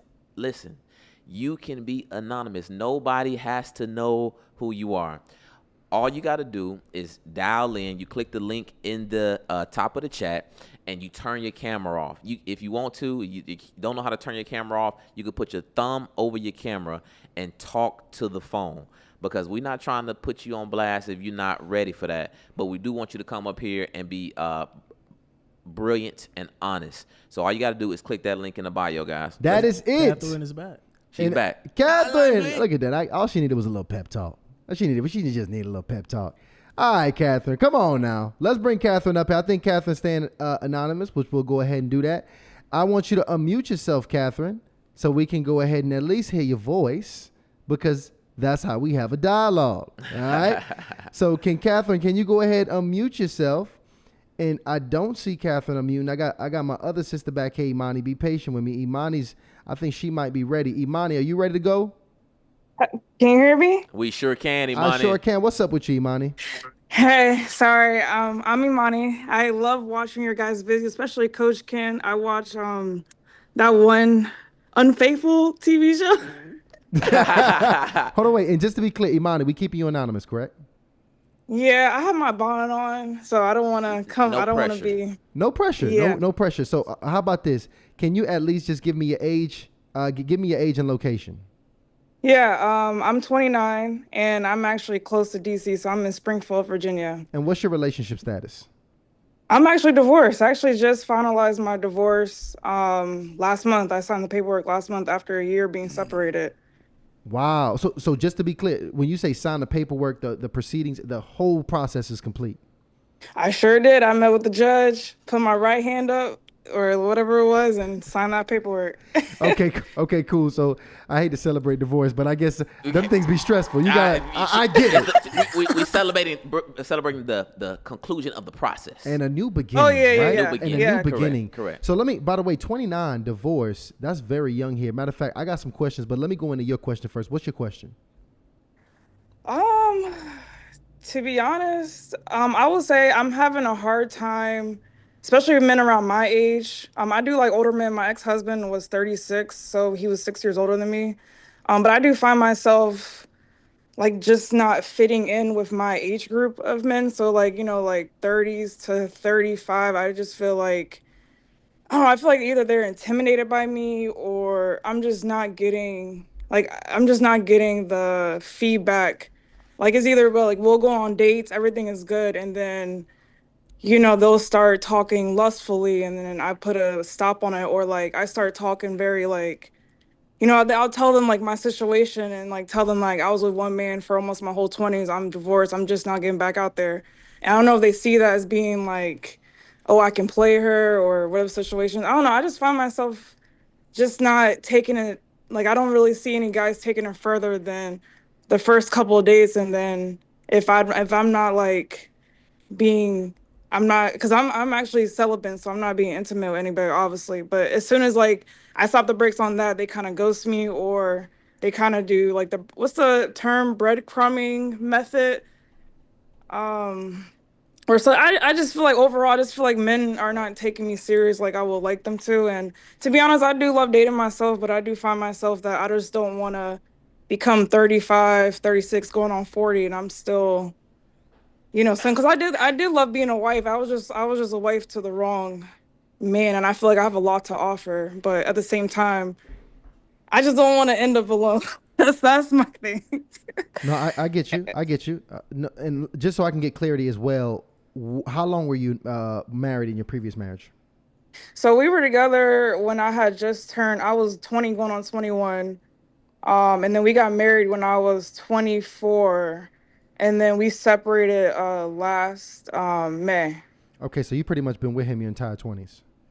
Yeah, exactly. Like he was like the first guy I ever lived with, you know, got engaged with, and kind of stuck by. It was like one of those relationships where we had fun together in the very beginning, because obviously, you know, I was only 21. He was 27 at the time, and I kind of just stuck by it. I was in that space where, oh, I see the potential and I can change him and I can push him in. But as I got older, that frontal lobe really developed, especially after I had my son. When I turned like 26, 27, I was like, oh no, this isn't going to be viable as I get older. That was my next question. How many kids? Only one. He's actually turning 4 in February. Is he an involved father? Yeah, I'll give him that. He's very involved, to a certain extent, by like a court order. I did take him to court to get visitation, so we have a court order, but it really doesn't go further than that. He's very high conflict. So I feel like we don't really co-parent. We're more of like parental parents, so we just do the pickup and drop offs. They eat, how's school going, and then that's kind of it, to be honest. It's something about that 29, 30-year-old age where when I talk to ladies, man, it's like that spirit of fear just gets so deep into them. It starts to get worry, and it starts to get doubt. It starts to turn into paranoia, and all these things really start to cloud their mind. And I think it does affect their energy a bit. And I think this is a really great question for a lot of the ladies listening, because I think 30 plus is probably the dominant age in here. Matter of fact, ladies, drop your age in the chat. They ain't gonna like that one. No, we gotta see who in the room. We gotta see in the room. 1000%. I want to go ahead and see, just so we can kind of get a temperature for that. But guys, I think I got the question here. Your question is essentially, why aren't these guys taking you seriously that you're currently going on these dates with? Is that the question? Yeah, and then like I'll get some guys where, you know, they're saying that they can see a future with me, but they have a lot to work on. They're not ready to lead a woman. But I'm just like, and how old are these guys? They're probably like 34, 35. Okay. You know, around that age. And I tell them, I'm like, look, I don't really get no help. I mean, yeah, his dad takes him a couple of days out the week, but most of the time he's with me. I work emergency room. I'm paying everything myself. Like I just worked 100 hours so me and my son can go to Cancun for his birthday, you know? So like I put that work in. So when men tell me they're not ready to do certain things, I just be like, no, that's some BS, because look at my situation. You know, if I'm able to do this, why can't he?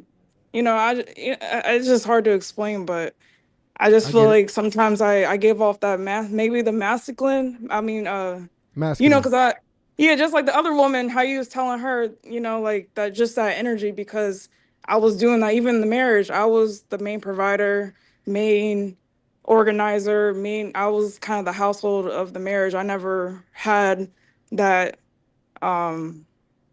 lead by a man fully, you know? So I'm just trying to balance it all out right now. So no, listen, we got enough here. I want to go ahead and pass it off to my coaches here, because I want to get you guys' take on this one. How do you address what she's saying? Let's go ahead and start here with Coach Ken. What's your thoughts on this one?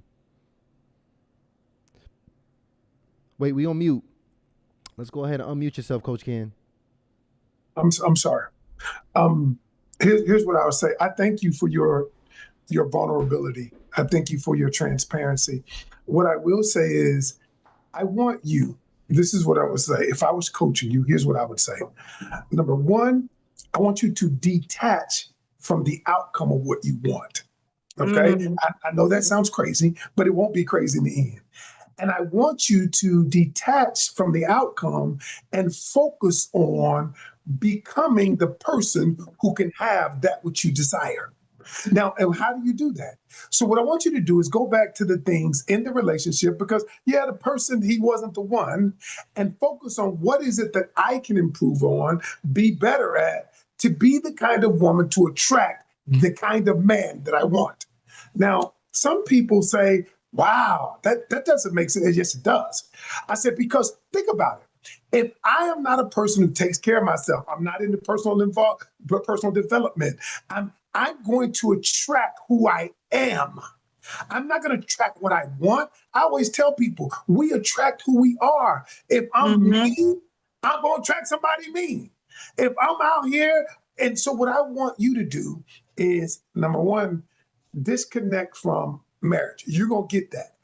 And focus on who you want to become and becoming whatever it is you want to become. I want to be a better communicator. I want to become a person who's better in conflict resolution.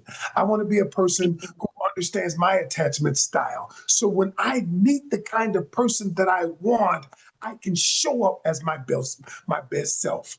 A lot of people want a relationship without doing the work themselves. That's very true. That's what I want you to do. And once you begin doing that, the energy around all of that will attract. We are reflectors. We reflect onto the world who we are. The people I hang around Tyshawn, Ryan, all the business people that I don't hang around negative people because my energy is positive. I'm always working. Me and Tyshawn are always talking about business. Those are the people I attract in my life because that's who I've become. I wasn't this person. And so what I want to say to you is become the person you want to attract. What do you need to work on to become the person to have the kind of relationship that you want? No, I totally get that. I totally get that. I did do some therapy in the very beginning, but I feel like I do have to work. I know I can't change my co-parents' situation because I feel like that's kind of the bottom line too, because I deal with this person on a weekly basis. And, so it's kind of conjunction with everything. So I don't know if I still hold on to the anger, the fact that, my ex couldn't even change for his family and I tried, but, and then the fact that now I have an African-American son that has 2 households. And then on top of that is like, I want to be a wife again, but at the same time, it's like, I just got all this going on. So yeah, look what's coming out of you right now. Look, it's coming out. All of that's coming out of you. What we just did is provided a platform for you to bring it out. All of those things that you're thinking, that you're feeling, that's why what we have to do is focus on healing first. Relationship only has two. Think about what I'm about to tell you. A relationship only has 2 purposes: to grow and to heal. That's it. Everything else, it falls under growth or healing. Okay? Having a baby, that's growth. Having money, growth. Healing. Getting over my ex, that's healing. And so what I want you to focus on is focus on complete healing so you can become the person that can have the type of relationship, because there's a lot of things in you, and it came out just then. You harbor some resentment, you harbor frustration, and you harbor some anger, but that is preventing you from growing to becoming the person that you need to be to attract what you want. No, I totally, trust me, I totally get that, especially the lonely nights. I just sit there, I'm like, dang, I went through a lot this past year. Right. I get it. Let me ask you this too, because I know this can happen a lot. Because how long were you guys separated? So Virginia, you have to be separated for a whole year when you have kids. Like you can't be in, I think you can be in the same house, but you can't obviously, try to get back together. Like you have to be separated. So the day we separated, he went to his place and I went to my place, and that was the day we separated. So it's been a full calendar year that you've been living separate, correct? Correct. Well, it's been longer than that because it was a year, a whole calendar year just this past May. And then that's when I could have filed for the divorce. But with all like the high conflict custody situation and all that stuff, whoever went through custody court, you know how crazy that can be. So I went through that. And then that's when I just filed for the divorce just last month. So have you been dating at all in between that process of these last 2 years? I would say definitely, yeah. I started dating maybe like a couple months, to be honest, probably like 6 months after we were separated. But just to see because again, I haven't dated since I was 19. That was back in 2016, 15. So I kind of just want to see what's out there. And you tell them, and just to, hold on, you tell them you tell them your situation as well, which you currently going through this divorce when you were dating as well, correct? Yeah, I'll give them a gist. I I didn't really tell him, every little single thing, but it was just I'll give him a gist what was going on at that time. A gist meaning you were not honest about you were going through a divorce? No, I told him I was going through divorce and we were separated, but I never went into detail like, oh, why did I leave my husband, or like, what was going on with my child and all that stuff, because it was a lot of drama around that time. And I get that. And first of all, let me tell you that. How long did you take before you got into dating? I'll say about 5 months, 6 months. Okay. And you probably need a little bit longer than that, to be quite honest, because after somebody who pretty much ate up your entire 20s, Yeah. let me tell you, that's a long relationship. Like that's a lot to digest. Yeah. And Very. what you got to just worry about also, don't put this pressure on you to have to do this thing fast. When you came on here, the first thing you brought on here, you made everything time sensitive. I'm 29. I got to figure it out. I got to figure it out now. That's not how this thing works. It's not a rush. Right. And I'm gonna be honest with you. As a man who was dating and on all levels of it, from the most savage dater I've been to me wanting to be as intentional as I could be, when we sense that a woman is in a season of distress in her life, we deal with her accordingly. There is a glass ceiling over a woman's head that we deem to be distressed, where we put you in a category, in a box that you will not be taken seriously. So if you don't get that out of your heart, out of your mind, if you don't deal with that emotionally, and you sit in front of men and they can sense that distress on you, I'm telling you, you're not going to ever be taken seriously by men in these relationships, because a man that seriously sees himself having a long-term, a healthy man, because some of these toxic men will take a toxic woman serious, but a healthy man will never take a woman that he can sense dealing with those things, that's really dealing with those things live and in action in real time. You're always going to get that situation where they're either, like you said, ghosting you, not taking you seriously, or just using you for sex. So all of those things happen with that. And So you again, said you can't skip that healing process. You said you're a nurse, right? Yeah, well, I work with animals in the emergency field. I've been doing it for 10 years now, since I was 18, 19. Okay. So she getting that money too. So Yeah. Like I think that's what also messed up the marriage. I was always working more hours than my ex-husband, making more money. So I feel like that's also what messed up the marriage as well. You say, wait, just to be clear, you're saying you feel like because you started growing in your career and making more money, that messed up the marriage? No, I was just say, like, over the 7-8 years we were together, like, he was always the one losing the job after a couple months, not, waking up on time for work, didn't want to work 10, 12 hours because he complained about long shifts when I was the one working overnights, taking up the most load. When he was lose his job, most of the times I'll be the one picking up the slack. And I think it got to a point, especially after our son was born, it got to a point where he stayed at home for a little while. And he just saw me going to work, working 60 hours a week, because we had just got this new house at that time. And I think that really, I think it messed up his ego, How long was he unemployed? The most recent what made me really leave was about 6 months. Okay. So would you categorize, he was not an ambitious man? Yeah, exactly. Because, he was 27 when we met, not really working a real job. I kind of pushed him to do a mechanic stuff. That worked out a little bit, but then it got to a point he had a really hard time with authority. So, like, he didn't want people telling him, when to leave work and all this stuff. So it's just a combination of all that. And I just feel like at the end of the day, you can't push a man that can't even push himself. And I just feel like I just feel like that frontal lobe, when those ladies say 25, 26, 27, that's when it came up. I'm like, I just can't. I just couldn't do it no more. Can't push a man that can't push himself, No, well, listen, man, I'm happy that everybody was able to communicate with you and give you, some feedback in this one because this is a situation here that I hear on a regular basis, and I want you to take the time, tune in with us on consistently on Thursday nights because I would love to hear a follow up on this one. But thank you so much for coming up on here and sharing with us, sweetheart. Okay. No, thank you so much. Have a good night, y'all. You too. Good No night. doubt. Thank you. All right. Yeah, that was good. We flowing tonight, some y'all. Good counsel.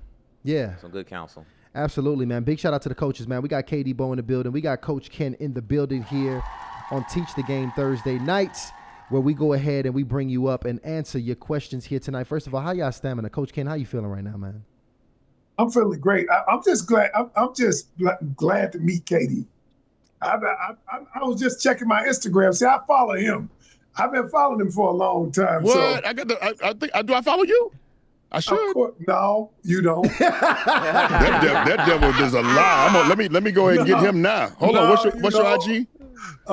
Coach Ken, K-E-N, C-A-N-I-O-N. Hey, they be acting real Hollywood out here in Atlanta, man. They call it Black Hollywood out I here. charge it to your head, not your heart. I mean, no, but I've been following you for a minute, though. Can you? Okay, well, I'm following you now. It's saying follow. It don't say follow back, so I don't know. We go. All right. Hold on. Let me make sure now. Okay, all right. Wait a minute. You got to follow it. You got to follow it. Hey, well, check it out, y'all. The hotline is actually still flowing here. Just so y'all know, if y'all want to go ahead. Oh, I had to make sure I let y'all know because a lot of new people are in the chat. Go ahead, Coach Ken. What you got to say? No. I was just telling him, yes, I was. I was just making sure. Okay. Hey, just so y'all know, real quick, y'all, before we get into it, a lot of y'all out here, me and Ryan did something big because I know a lot of y'all tell us all the time. You're posting, trying different formats, watching all these YouTube tutorials, and you don't really got no damn strategy. The channel y'all trying to build is absolutely stuck. That's why me and Ryan, y'all, we opening up an 8-week accelerator for your channel. We only taking 10 creators, y'all. I'm telling you. But we're going to help you get clear on your strategy. Fix your titles, thumbnails, understand analytics, help you just build your channel, one that grows consistently and not randomly. All right, this is the exact system we use to help us build Hardly Initiated. So we're going to send you into 2026 with intention and strategy. Facts. All right, so we went ahead and we put a link in the description if you want to go ahead and take care of that. Big shout out to all my creators in here because there's a lot of creators watch Hardly Initiated, and they always hit us, but we do not coach the creation. We do the creation, but we're going to do it here this time, one time this year, sending you guys into the new year. All right. The boys are back in town. And we actually do this, man. Are. Listen, Hardly Initiated had me on out the country for 4 weeks this year. Man, I did take a 4-week little what do you call that, honeymoon. I did a 4-week Europe trip. Man, it was kind of crazy doing that, thinking not working because I did not work when I was out of town. Oh, not at all. I did not work. No, which is crazy. And because every day a man should work at least 2 hours a day. I'm not gonna lie, I did not follow my rule when I was out of town. But I was having so much fun. It was so crazy. It's good to take a break, man. Yeah. You know, we work hard, and I mean, a lot of y'all messages are linked, to your purpose in this world, man. And I know y'all want to get it out there, but it's a way to do it, y'all. This is not random. So go ahead, click that apply, and if you qualify, we'll reach out to you. We got somebody backstage here. Good. I think we got MB. We're going to bring MB up. MB is backstage. Bring MB. Hey, MB, unmute yourself. Welcome to the hotline. Hello, gentlemen. Thank you so much for having me. First, want to say that I do prefer to be anonymous at this time. I'm going to share some pretty personal information. Understood. That's perfectly fine.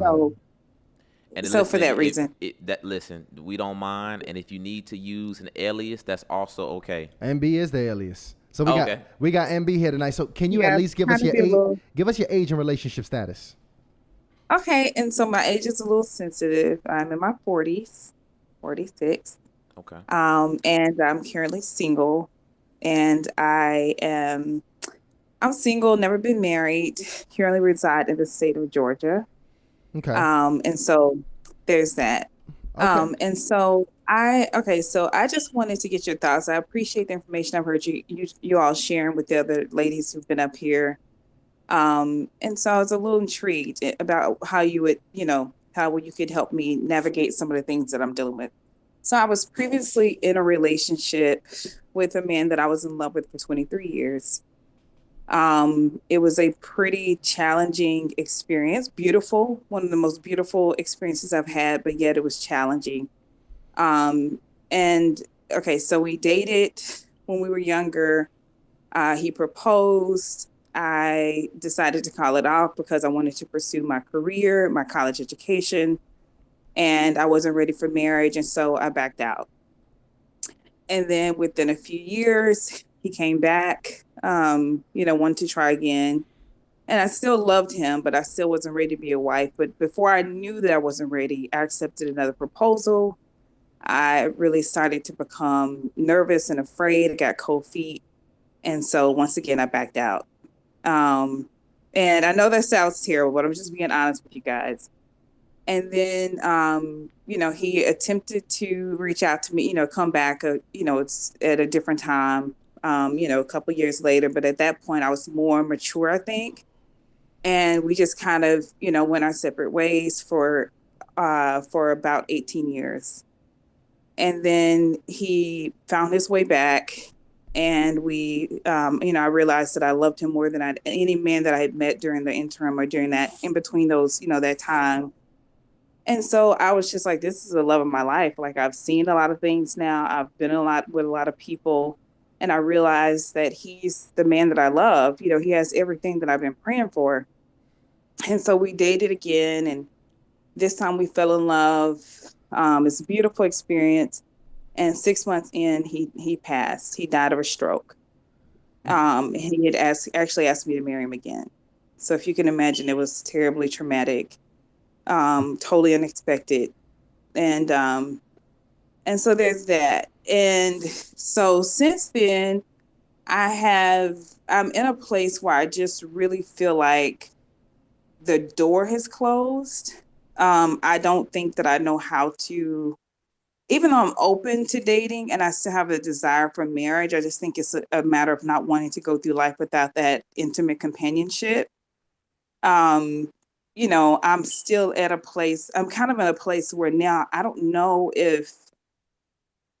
how to explain this. Not that I feel used up. I just feel like I've experienced love in a way that can't be kind of re-experienced, if you allow me to make up a word.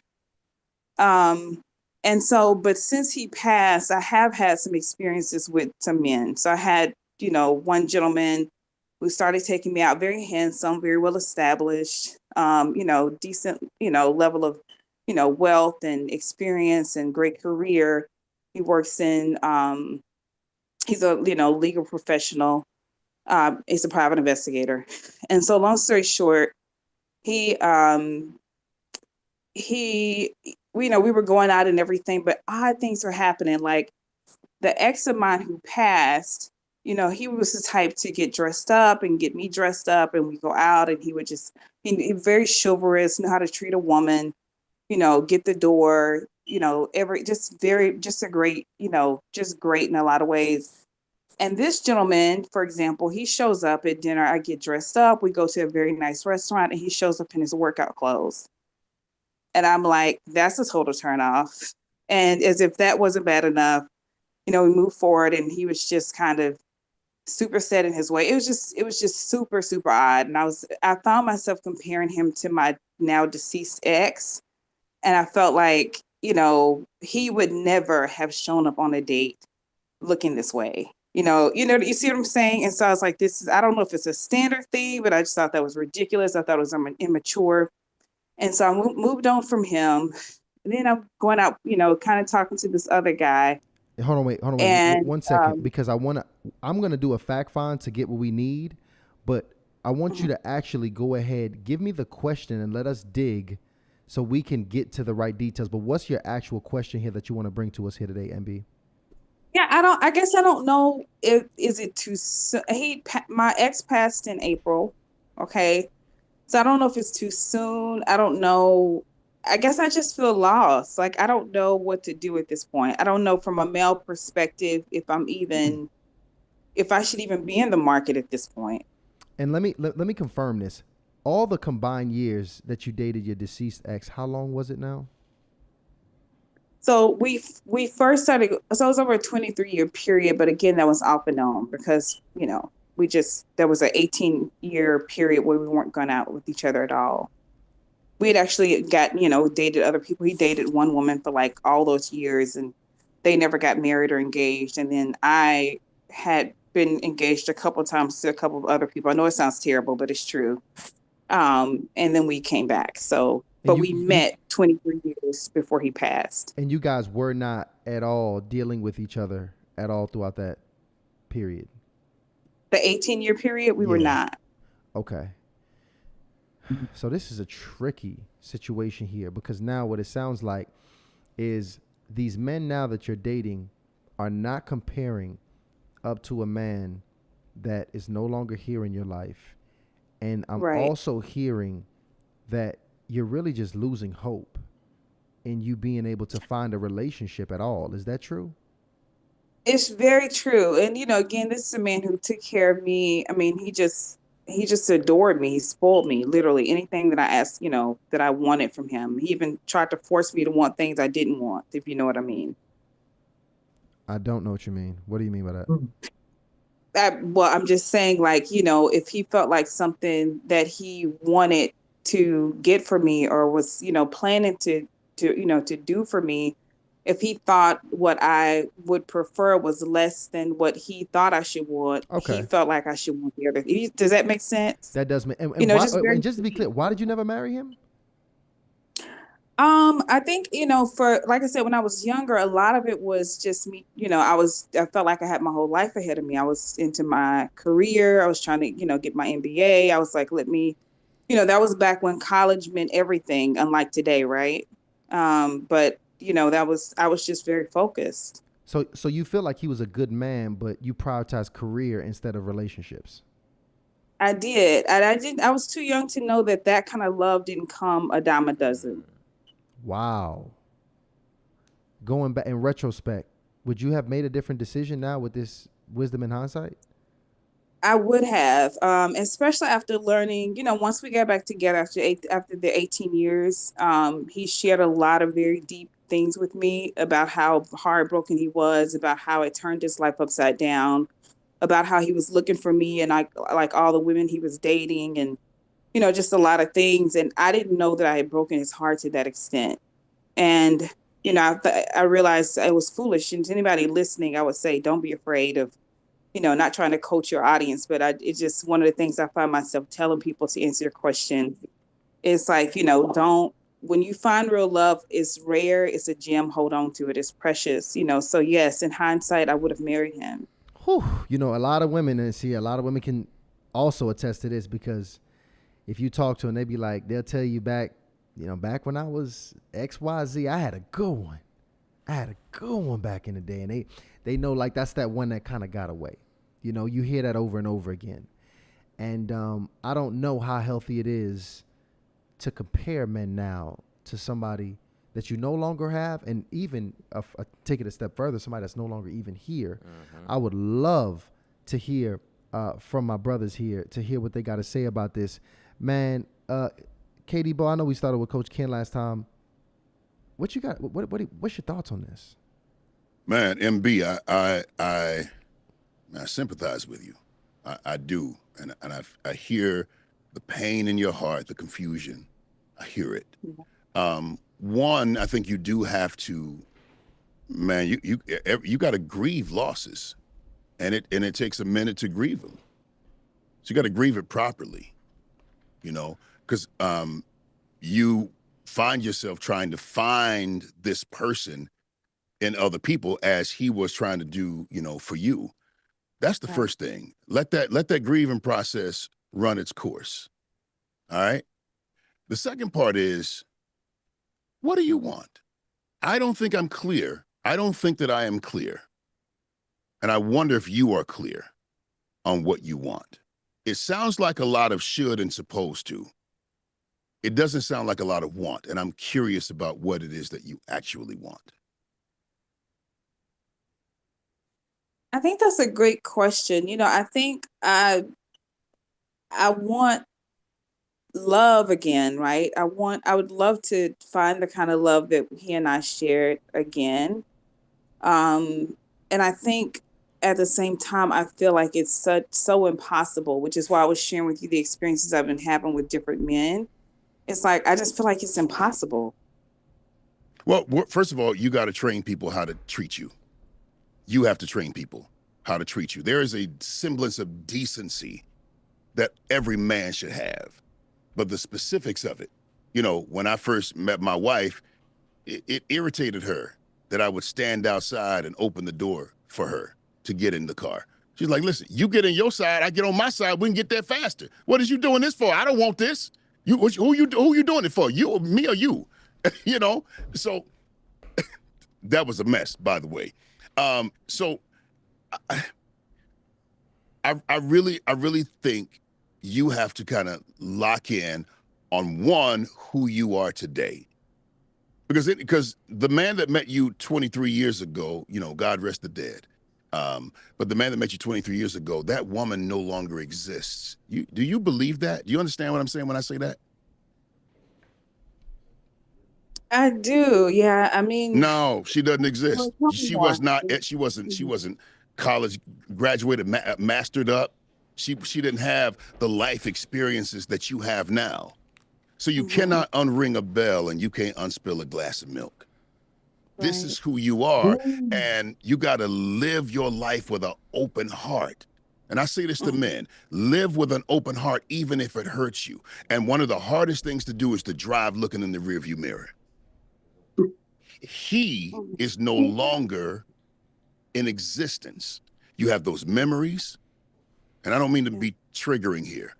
I don't mean to be triggering. No, it's fine. I have a healthy, you know, acceptance of where he is at this point. Yeah. And so I really would love for you to fully lock in on what you want. And I think that starts with understanding who you are and the direction that you're moving in. What does legacy look like for you? Do you have children? I have a son, of course, but he's an adult at this point. So That's fine. That's fine. That means you have grandchildren. So what does legacy look like for you? And the man that you want to walk alongside you, what does leadership look like to you? Like, you got to ask yourself all of these questions. And the kind of person, all right, coach, I'm taking one out of your playbook. And the kind of person that is walking in alignment with where you're going, y'all moving in the same direction, but you also want him to lead as well. That means you got to be a good, you know, somebody that can, a good support system, but also, and I still think that you got your own leadership as well. But you got to become that kind of person that man is attracted to. You understand? Become her. Now, granted, it's not somebody going in a different direction. You're moving in this direction. He's moving in this direction. All right. So what does alignment look like with this kind of man that you want? Become that woman and attract that man. That's some steps. It doesn't happen immediately, but if you give yourself to the process, it does happen eventually. Now, coach, I desperately want to hear you on this one. Let's get it, Cam. Oh, man. I got a couple of questions. Would you mind if we go a little deeper? Sure. And B, let me ask you a question. Do you feel guilty? Do you feel guilty for not marrying him before he passed? I think that's a sensitive question. I do. At times I do. I know. You know, Coach, when Coach asks you a question, he already know the answer. So I just do that so that you can hear the answer. So the second question I have for you is, all of the relationships, would you say out of the relationships that you've had with men, how many times have you left the relationship? Would you say? Like 80% of the time, 90% of the time, 100% of the time? How many times would you said, I'm out? If I be honest, every time. Every single time. Coach already knew that answer, didn't he? And see, what it is you have what we call a dysregulated attachment pattern. And what happens is you are afraid. And so your first thing is, I'm going to avoid it. I'm going to run from it. And so you have what we call an anxious avoidant attachment style, where it gets too close for what I'm gonna find a reason to peel out. I'm gonna find a reason because I'm afraid that something's gonna happen. But then I want the closeness. So it's a push and pull inside of you. And so every time you notice that every relationship that you have, that you leave the relationship. And what that is a protection mechanism. You're trying to protect yourself, all while telling yourself, I want this, I want this, I want this, I'm out. I want this, I want this, I want this, I'm out. And what's happening is that anxious attachment style comes from the idea that someone's going to abandon me. Someone's going to leave me in this relationship. So to avoid that pain, I leave. So I'm going to avoid it because I don't want to deal with that. And so what happens is now when you're in a relationship, when you're meeting guys, it's easy to say now, oh, they don't measure up to him.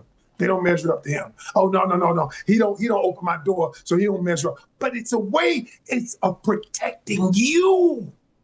And what you have to do is you got to deal with the things about you so that you can become the person who can attract the thing you want. Yeah. But if you don't do the work on yourself, I hear it. I see it. It's spilling out of you. I already know it. But that's all I'm saying. And I'm not condemning you. No, we all got something going on. You know why? Because we're imperfect people. We come into an imperfect world. And I said earlier tonight, a relationship only has two purposes: to heal and to grow. That's it. It's a life to heal and to grow. And what I say to you is, you have to have the courage to face that fear, because that fear is keeping you in a place. No, I got people in my academy that I'm putting in relationships at 65. Your life ain't over. You at 46. It's not over. But that's the story you tell yourself to avoid the fear, to reduce the anxiety. Wow. But when you're ready to face that, you can have what you want. I don't even know where to start, but I just want to say thank you. I want to say thank you, and I want to admit that I didn't know how real of a coach you were until what you just said. Okay. Well, thank you. You know that. Oh, I appreciate you. Damn. I'll be honest. Everybody on YouTube is a coach, right? But I just I'm a coach in real life. Because I appreciate it because, what you just said is just so on the head. I'll just lend this to your audience, because I know when I'm listening on the other side, I learned so much from the people who are up here. And so I'll lend this, like I said, for the sake of the audience. Like, I was actually abandoned as a child. And I think that I have found myself, going through life kind of stuck in the cycle of avoiding, like you were saying, I guess, but avoiding abandonment. So when you said that, it was very eye-opening. Thank you. Man, thank you so much for that, MB. MB, I'm gonna be honest with you. We actually dropped the poll on this one because that was a very heartfelt story. And I want to know what the ladies thinking here. We dropped the poll. This is a ladies only poll. Stay away from this one. Ladies only. Do you think you already met the man you should have married? Okay. Yes, I missed him. No, I'm still looking. We got 56 votes. Go ahead and vote on that one, because I think that's a really powerful conversation. And I want to touch on that really quickly to the fellas here. Coach Ken and Katie Bowe, to a woman right now that may be in the situation where career is still pretty much the priority at this point in her life, but obviously she's watching Hardly Initiated right now. So relationship still ranks somewhere high. What do we say to her? Go ahead, Katie. Go ahead. Well, the first thing that comes to my mind is why. Why are you taking that direction. Because I'm gonna tell you something, Coach, you so spot on it. We get into relationships for one or two purposes: to heal, or to what's the other one, Coach? To heal or to heal and to grow. To heal or to grow. Harville Hendrix wrote this book, Getting the Love You Want, and in this book, he raised the presupposition that one of the reasons why we choose the people that we choose to marry is because on a subconscious level, it is our opportunity to heal from the wounds of the caretaker that hurt us the most. And many times you find in the spouse that you currently have, anybody that's here, the person that you with, they remind you of that person that you have that little thing with. It could be your mom, could be your dad. I personally married my father. My wife hates when I say that, but it's the truth. I married my father. Wow. And so one of the things that we have to know is, what are you running from? If you're doing college because you're protecting your heart, which I don't even think that that's what you're doing. I don't even suggesting that. But if you're protecting your heart, you got to understand, defensive energy is masculine energy. I don't know if you know that. Like defensive energy, protecting what you're running away from, that's defensive energy. And if you're trying to move in a way that is open, that is flowing, that is free, you first of all got to deal with the why. Now we know the what. We need to see the what. We give the what all the attention in the world, but you have to ask yourself why. And that's some meditation time for me, my 5 a.m. times with God. And I'm really open. I want to hear, and I allow myself to hear what he has to say to get me to that space. But I will say this, that to answer your question, Tyshawn, that you choose what you choose.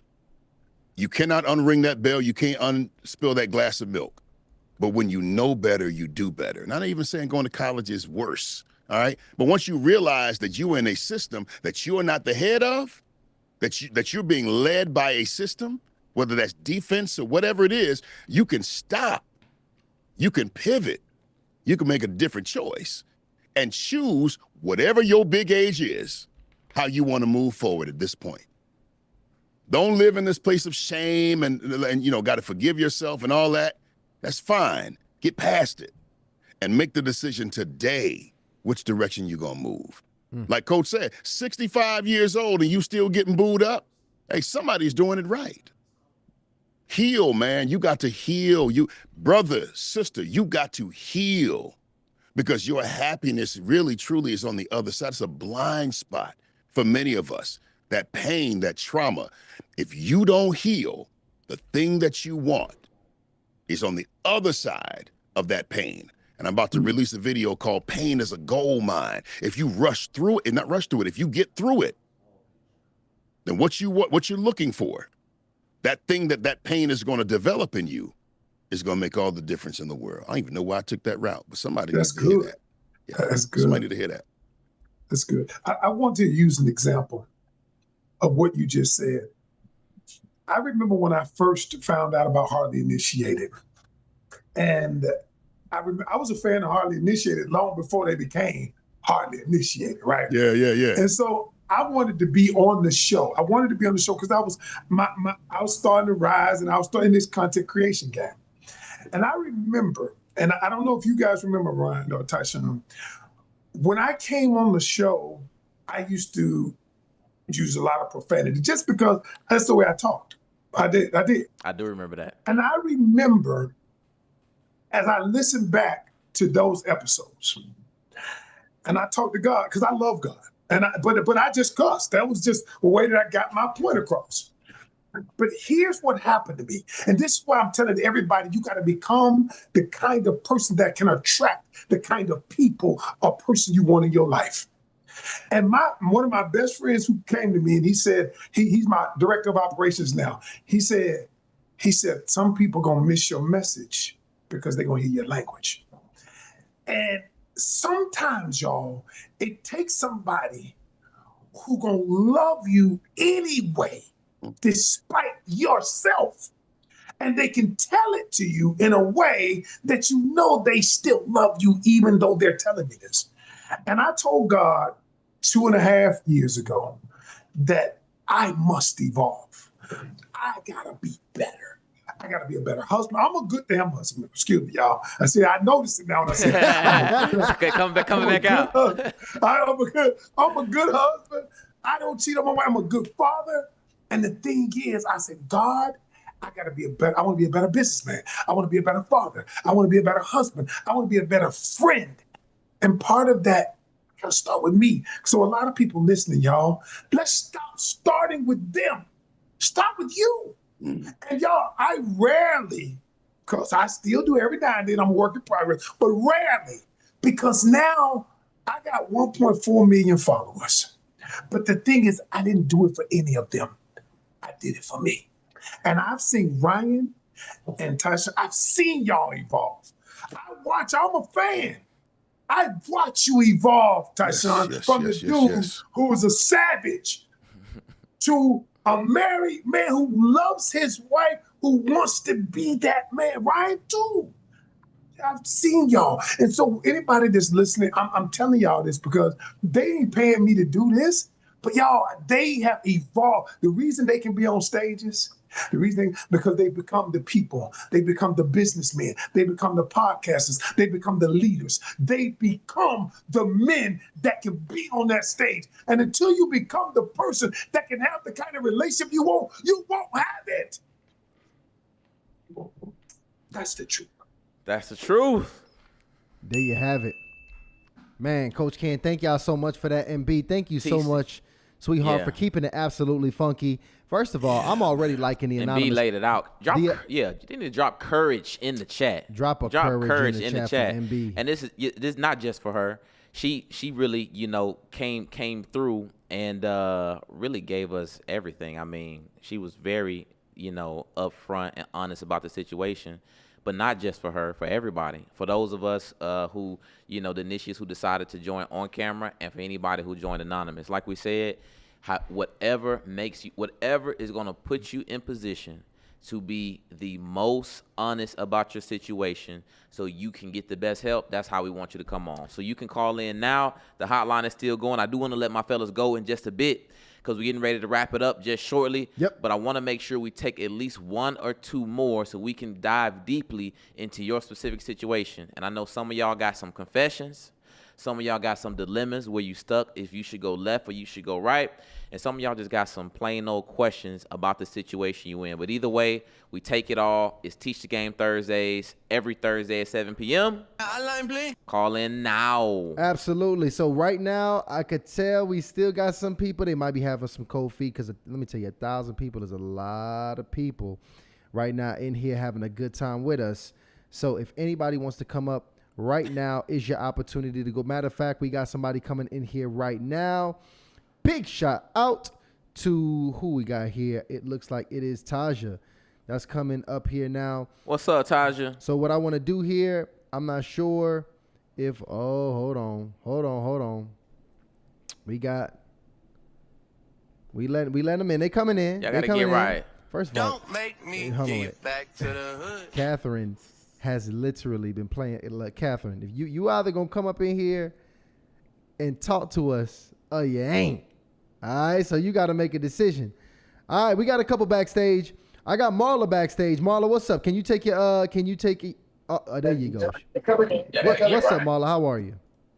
Hi, I'm doing good. How are y'all guys doing? What's up, Marla? Bless, Marla. We keeping you anonymous tonight? Oh, yeah. I got my pajama clothes on.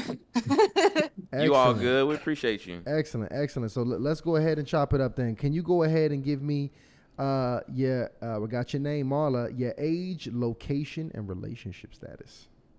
Yeah, so I'm in Columbus, Ohio. I am single and I am 45.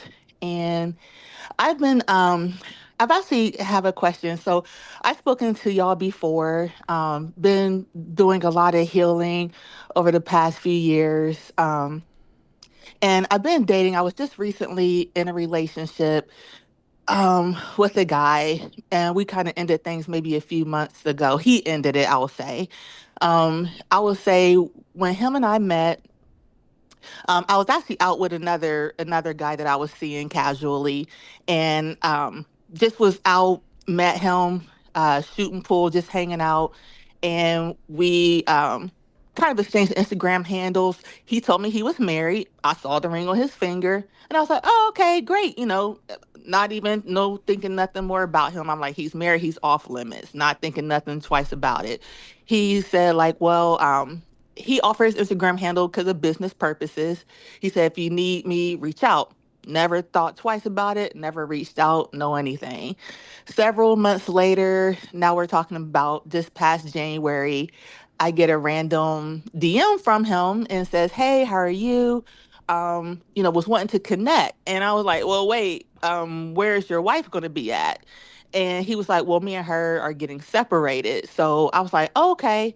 So him and I casually start hanging out, and I even expressed to him like, "Hey, I'm single. I'm not talking to nobody. I'm not really looking to date right now, especially if you're coming out of a marriage. I don't think you're ready to date. So I can just be a friend, just to be an ear, to give you advice and so on. That's all I want to be here for." He agreed. He then starts to kind of apply pressure and starts to date me romantically.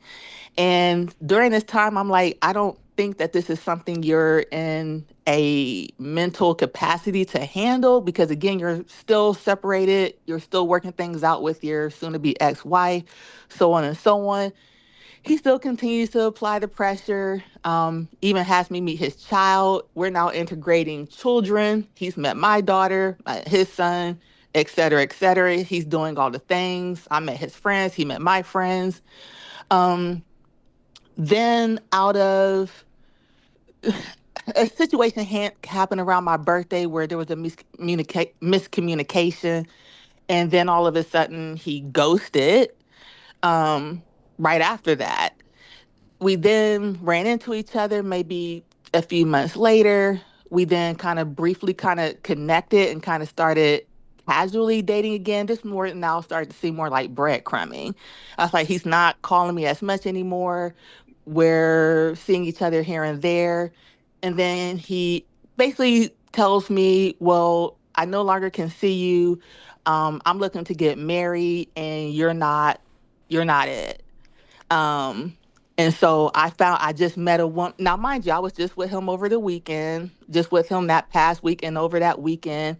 And again, 2 days later, he calls or texts me and says, I just met the woman who I think I want to marry just yesterday, and we can no longer see each other. And I'm shattered. Like, I was shattered.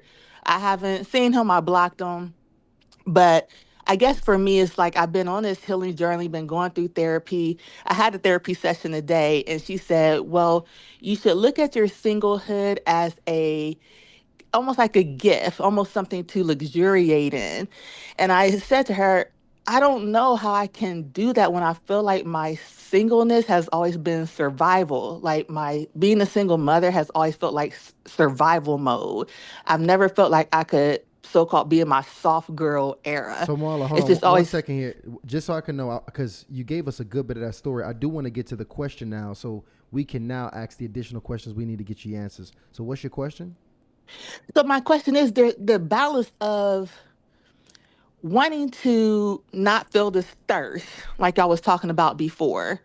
Because I heard the tail end of this story of the one woman who sounded like she was around my age. You feel like this urgency of I'm getting older. Um, I don't want to lose the appeal that I have that men will see. I don't want to lose that to where men don't even see me anymore. So I feel like at this age that I'm at, that losing it is getting closer and closer and closer.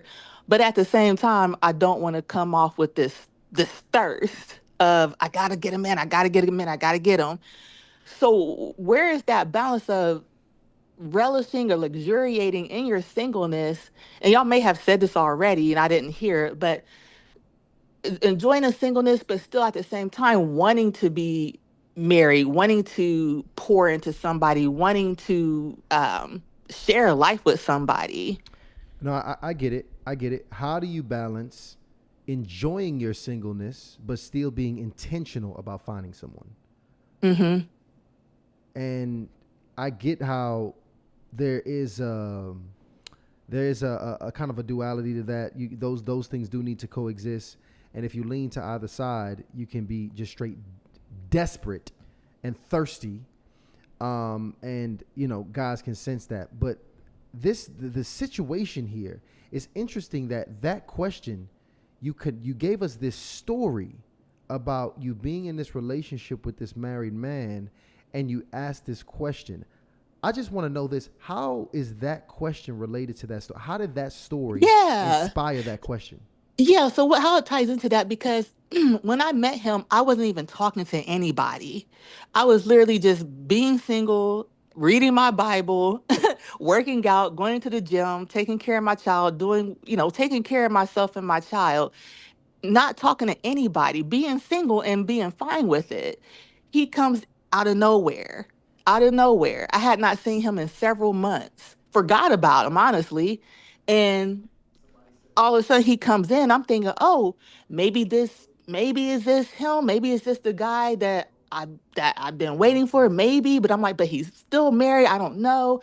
So I say, like, I wasn't thirsty. I literally wasn't seeking anybody, and still got the rug pulled out from under me. Okay, so I get it. Now, as it pertains, how long, but just so I know to get context, how long total from front to back was your relationship with this married man?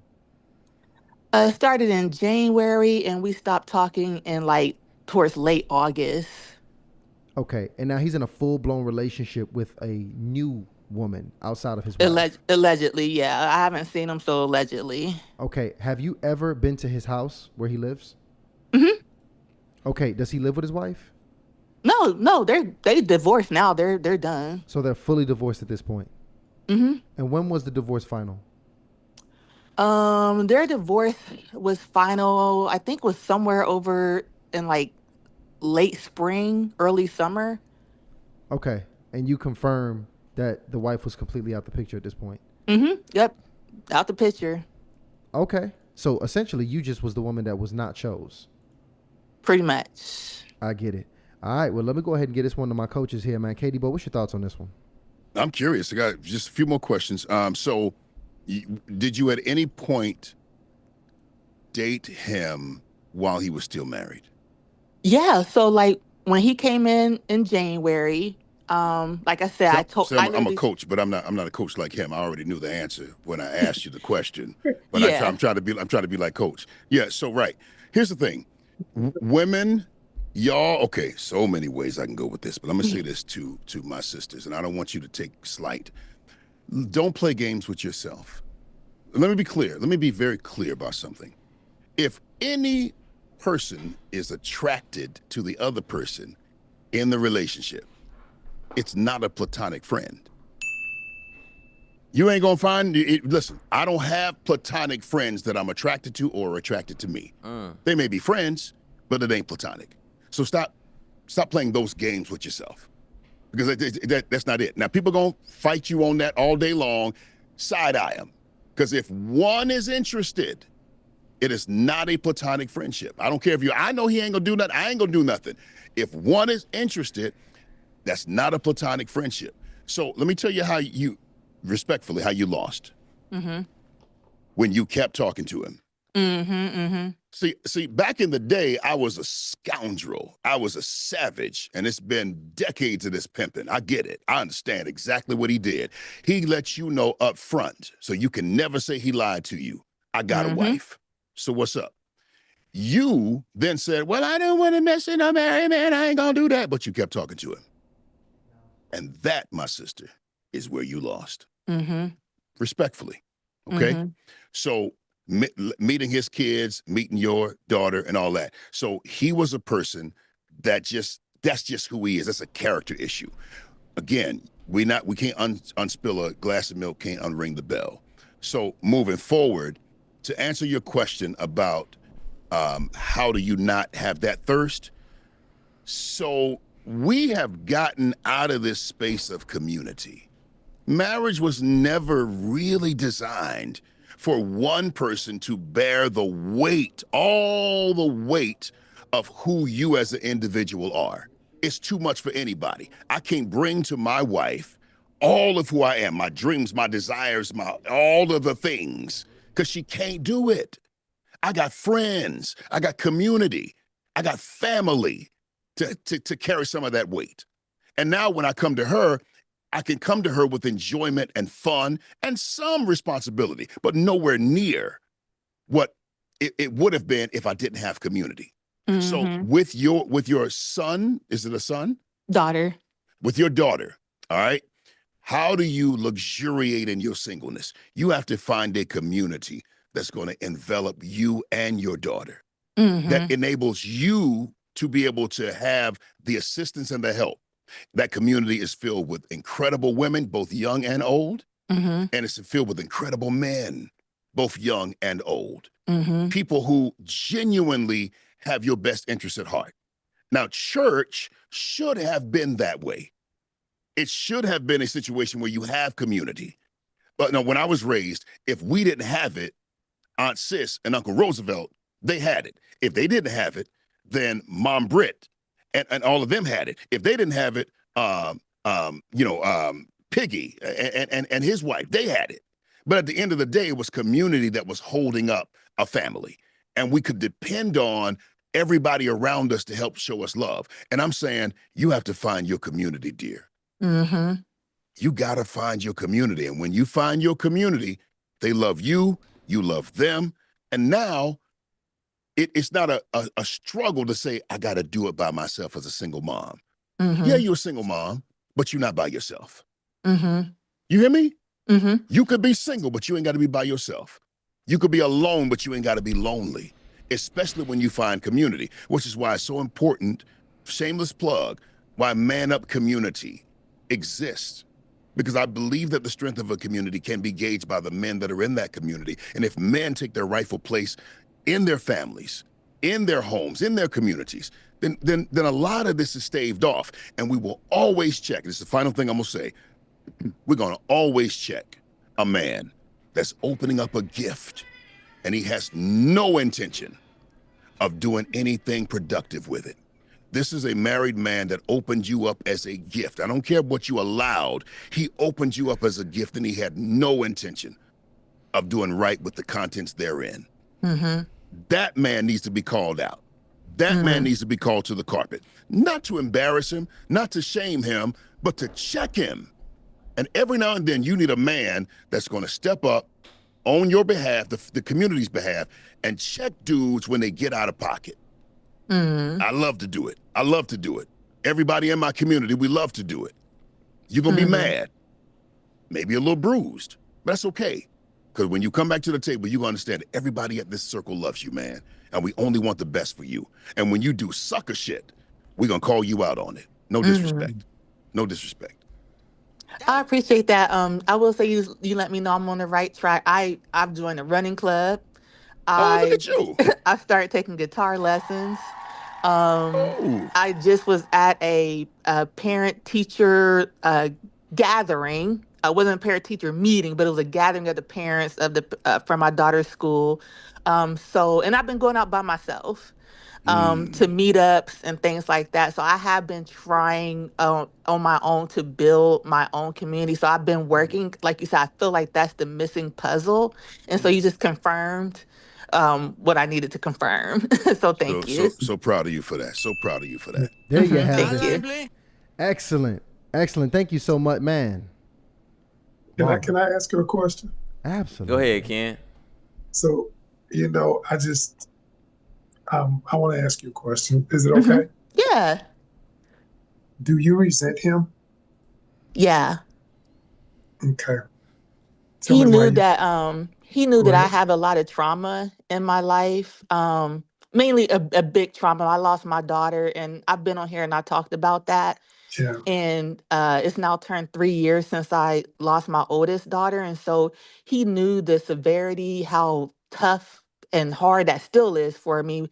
And I think that I don't appreciate how he knows like the things that I've been through and still took me through something that was pretty traumatic. Right. What happened was the betrayal of that led to this term in psychology called rejection sensitivity. It's an intense reaction to your partner choosing another person, and it goes beyond disappointment and it turns to devastation. And the reason you feel this way is because, like Coach said, KD said, he opened the gift and you allowed him to open the gift thinking that he was going to be a caretaker of the gift. And because he didn't take care of the gift, now that resentment, that rejection sensitivity has led to resentment. And I love the fact that you're moving down the path doing things for yourself. But what I want you to do, sweetheart, I want you to get with somebody that can help you heal through this. Somebody that can help you gain your footing back. Because deep inside you, you still feel it. It's a visceral emotion. And it bothers you forever. I imagine every day you think about why I was minding my own business.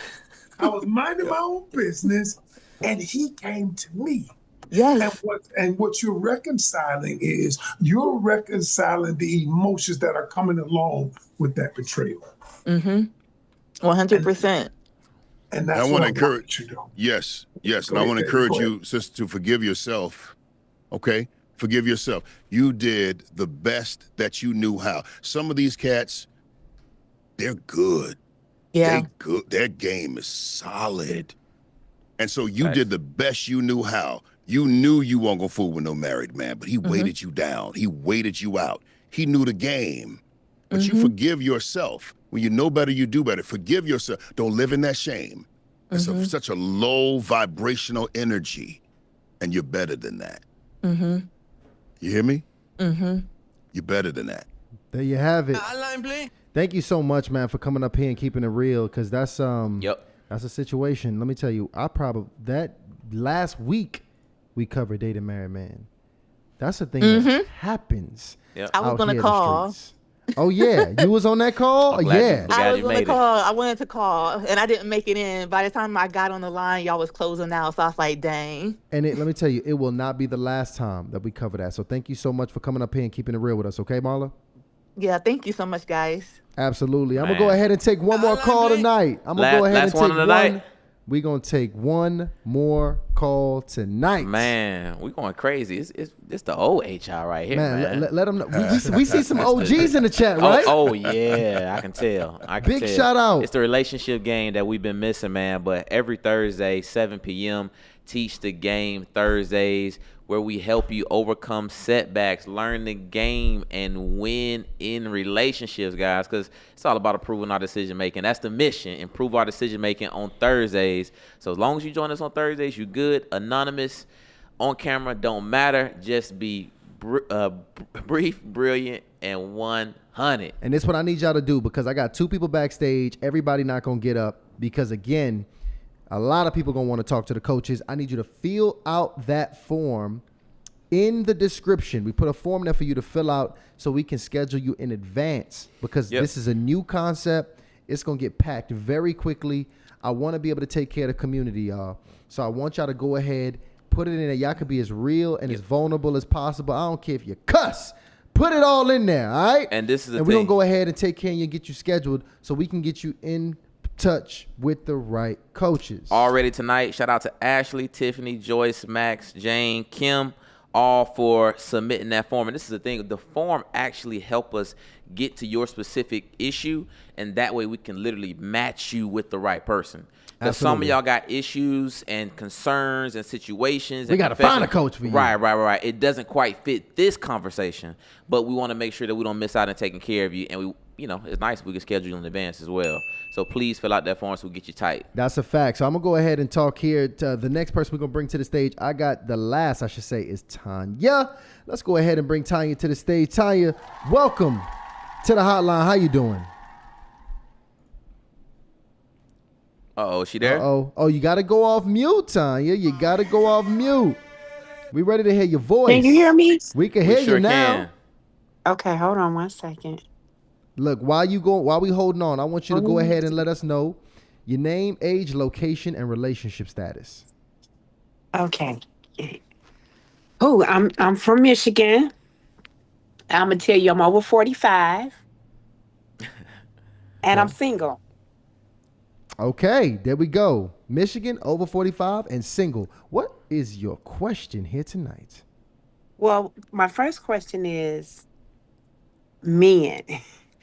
Um, Dating 30 days in and they already trying to get a piece. Already trying to say that they've been waiting forever. I mean, what is that really about? And I say that to me because I know dating has changed a lot. I know we have a lot of women that's been putting it out, giving a cookie away basically for free. Giving it away so soon is ridiculous. And so even with the older men, and I'm talking because I like to date older men. I'm talking like 55, 60. Um, they act like they can't wait, like something wrong with them because these women is just giving it to them. They just giving it to them. And it's really ticking me off. And it's like I have no respect for the men. The over 40, 50, 60 is just getting to the point, it's getting ridiculous. And then we getting to the point where we meet men, or I've met a man where they kind of, when you don't hint around like they hitting around, like you gonna give it to them, they quick to say, well, I can get it from blah, blah, blah, blah, blah. Well, go right ahead, sir. Go knock yourself right on out. And so it's just getting to the point where I'm not taking anybody serious anymore. They might start off serious. Like I say, 30 days in, you're not sincere. If I ask you questions, I don't really get to the point of asking questions, but everybody want to talk about God. And then when I ask you, do you believe? You say yes, but I pay attention to your actions is not godly. I mean, I know at some point in time we gonna get there. That's why I put in the chat when you say you guys want to wait 2 to 3 years before a person get married. Is this with sex or without sex? Hold on, wait. So just let me confirm the question here, because is the question, why do men want to have sex so quickly with you? Yes. Okay. And I feel like we almost had a similar question here tonight. So we know that the ladies is experiencing this. I even feel like that's what we talked about last Thursday when we brought Tara on for the X-File. So this is just the realities of dating. So I think this is a common issue. And the 55, I'm sure the 55, and you 60-year-old brothers too. And she said 30 days. It's guys. They ready for the first night. You talking about they motioning for it the first night. 60 and libido ain't dropped. Yeah, that's 60-year-old true too. brothers. Yeah. No. So I'm understanding what you're saying. Okay. I mean, and don't get me wrong, okay? And I know people got rules. I like to, when I say go with the flow, it's just let's be respectful with each other. Being respectful is don't press up on me and ask me for a kiss and hug. You ain't did nothing to get that. You understand what I'm saying? Yeah. And so I believe in spirits transfer. So if you come and you asking for hugs and kisses and you want to squeeze me tight, and let's take it slow. I'm okay with it. Learn how to gradually do things. Let nature take its course as we begin to talk and interact. People working is so much, so everything is a sacrifice. And what I mean by that is, if you working these long hours, I'm either accommodating myself to go out with you or vice versa. Okay, hold on. So hold on, wait. I want to go ahead and get the coaches going because I'm sorry. I got enough information because she just ready to vent about how these dudes trying to get in her pants. So I get it, Coach. What you got to say about this one here? Because I mean, all the ladies, a lot of them feeling this way. What's really going on? Is it the woman's fault? Is she doing something to attract this kind of energy? Because I've heard that kind of feedback, right? Mm-hmm. Because they say, yo, you dress in a certain way. You kind of conducting yourself a certain way. You giving off this kind of energy. Or is that just what's going on out here? Go ahead, Coach. You can go ahead and pop it off, Coach Ken. And unmute yourself. Coach Ken, stop muting yourself, man. I need you unmuted the rest of the show. Yeah, you need to be ready at all times. I just don't be wanting to make no noise because I be over here grunting and stuff.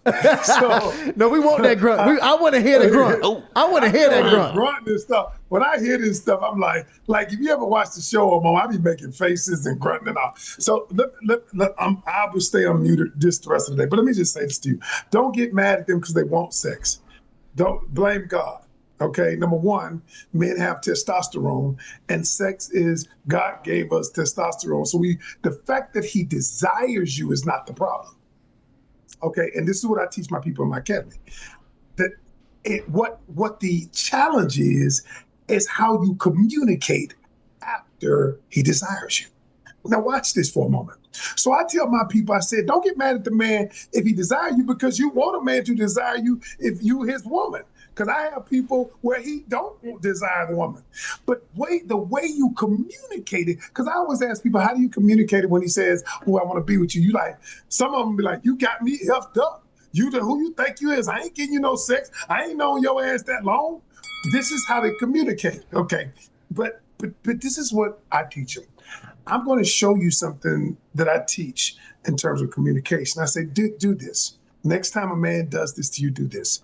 You say, I'm flattered. I like it that you desire me sexually. I'm flattered that you feel that way about me. But right now, I am focused on my mental and my emotional connection, not my physical connection. And I believe, though, that when we get to the physical connection, it's going to be remarkable. But right now, I want to focus on that, on my mental and my emotional connection. And I'm going to let the physical connection take care of itself. So I'm not doing that. But notice how the way I told you to communicate that. I had a lady in my academy who communicated that to the man she's married to now. I helped her get married. But the man still wanted her. But here's the thing you got to understand. A man gonna still want you, but a man is willing to stay even though you say no. But see, here's the reality. You got to respect yourself more than he respects you so that he will get that respect from him. Do you see what I'm saying?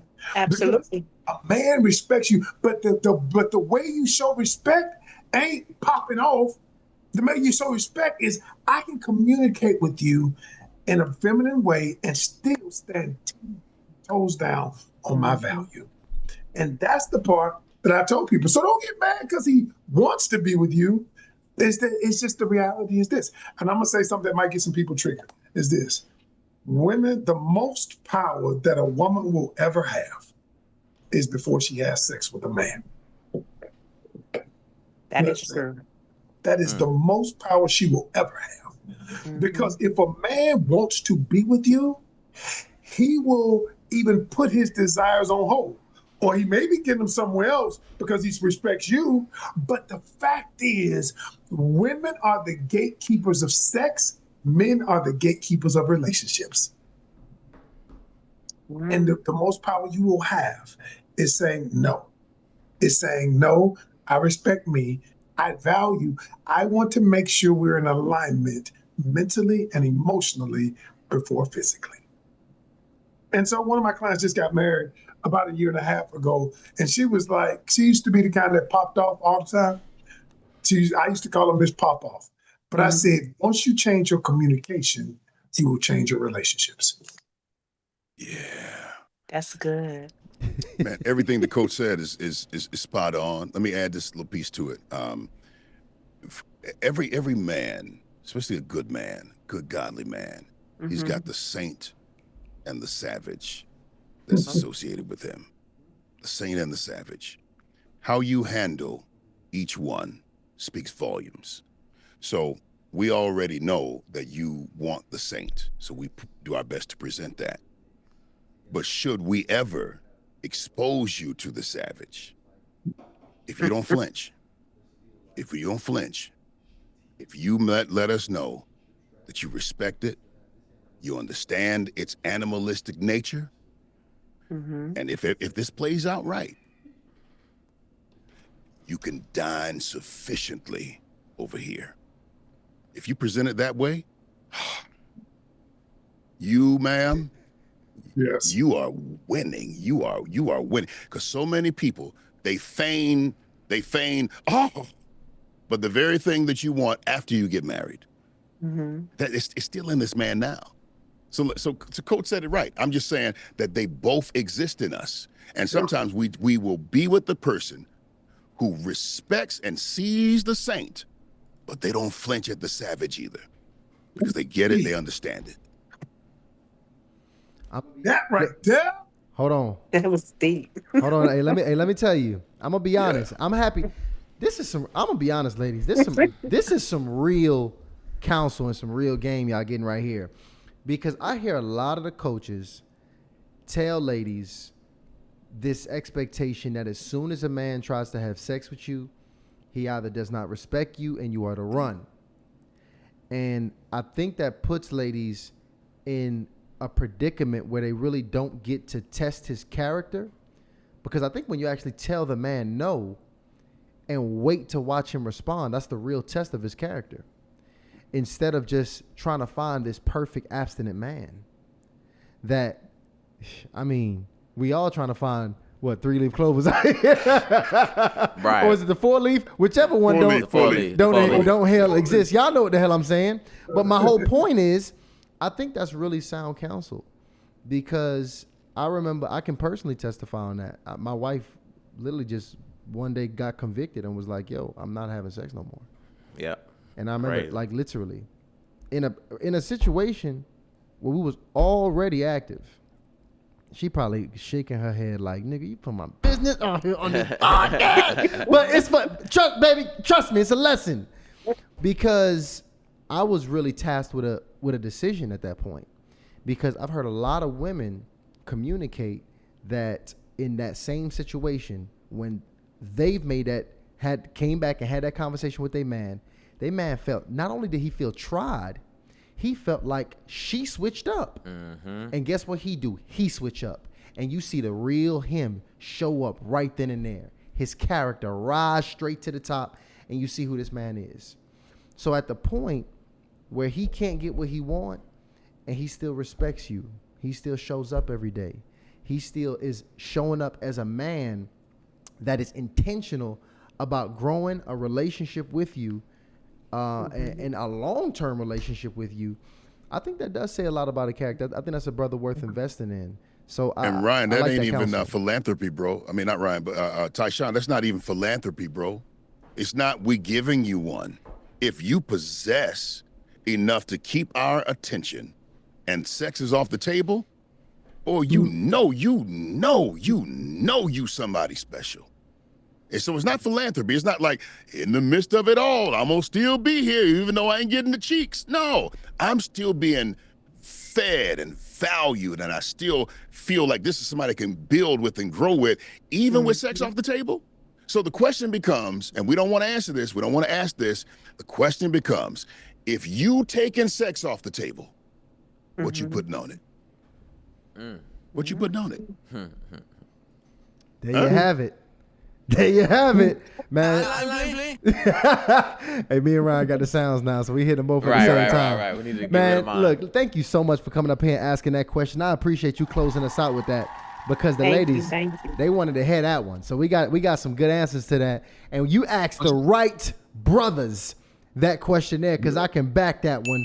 And, man, I appreciate everybody that came up here tonight on Teach the Game Thursdays, 7 p.m. Eastern Time. As a matter of fact, I don't know if they be remembering. Is my sister still here? Did she leave? Tanya, you still here?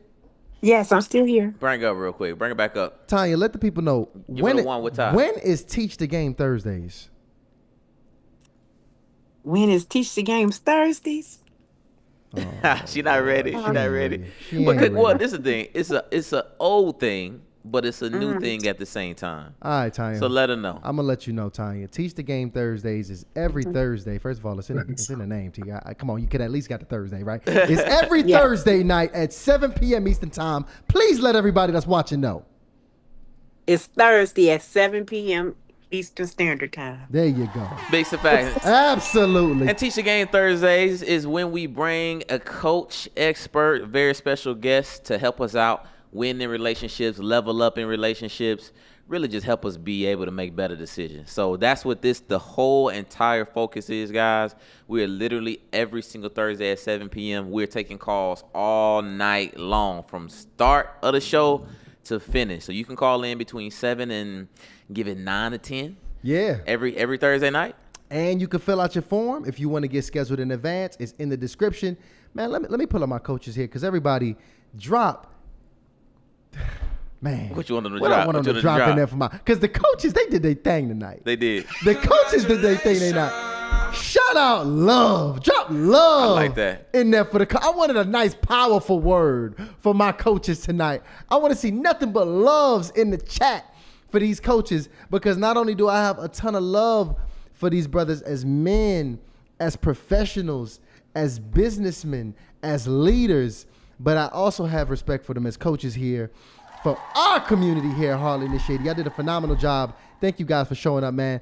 What's y'all final thoughts here for our people that you're going to let us out with before we let y'all go? Man, real quick, I'm gonna let. I want you to end because you know, listen. You're the one to ask the question you already know the answer to, and then hit yourself with a third person point of view. Yeah, coach asked you the question. Coach already know the answer. Well, I gotta grow to that. I just want to say to you, Ryan and Tyshawn, I echo what Coach Ken says as well, man. The level of growth that y'all have had is phenomenal, brother. Y'all were the family members that grew right there in front of us, man. You built this plane while you were driving, while you were flying it. And you know, I clowned y'all about your little card table that y'all had over there. Right. But you know, like y'all done scaled up. I mean, so I'm nothing but proud of both of you. Man, when you said my wife, Tyshawn, I was like, listen, this dude here. Crazy. And Ryan, hey man, you know, you don't show it too often, bro, but you got a solid heart, man. You got a solid heart, like a tender heart. You don't show it that much. But for somebody that knows, bro, you got a good heart, man, and you love God. And I'm going to throw this out there. It won't be long before you have a ring on, too.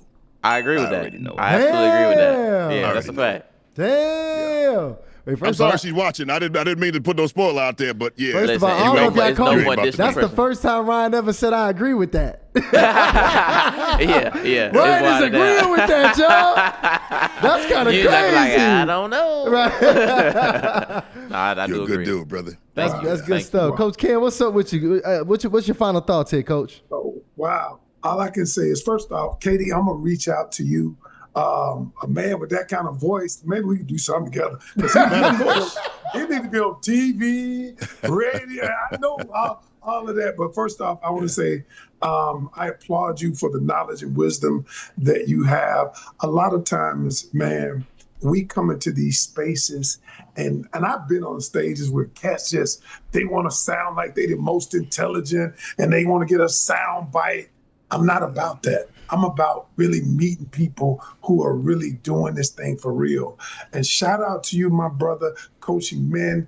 30% of my clients are men now too.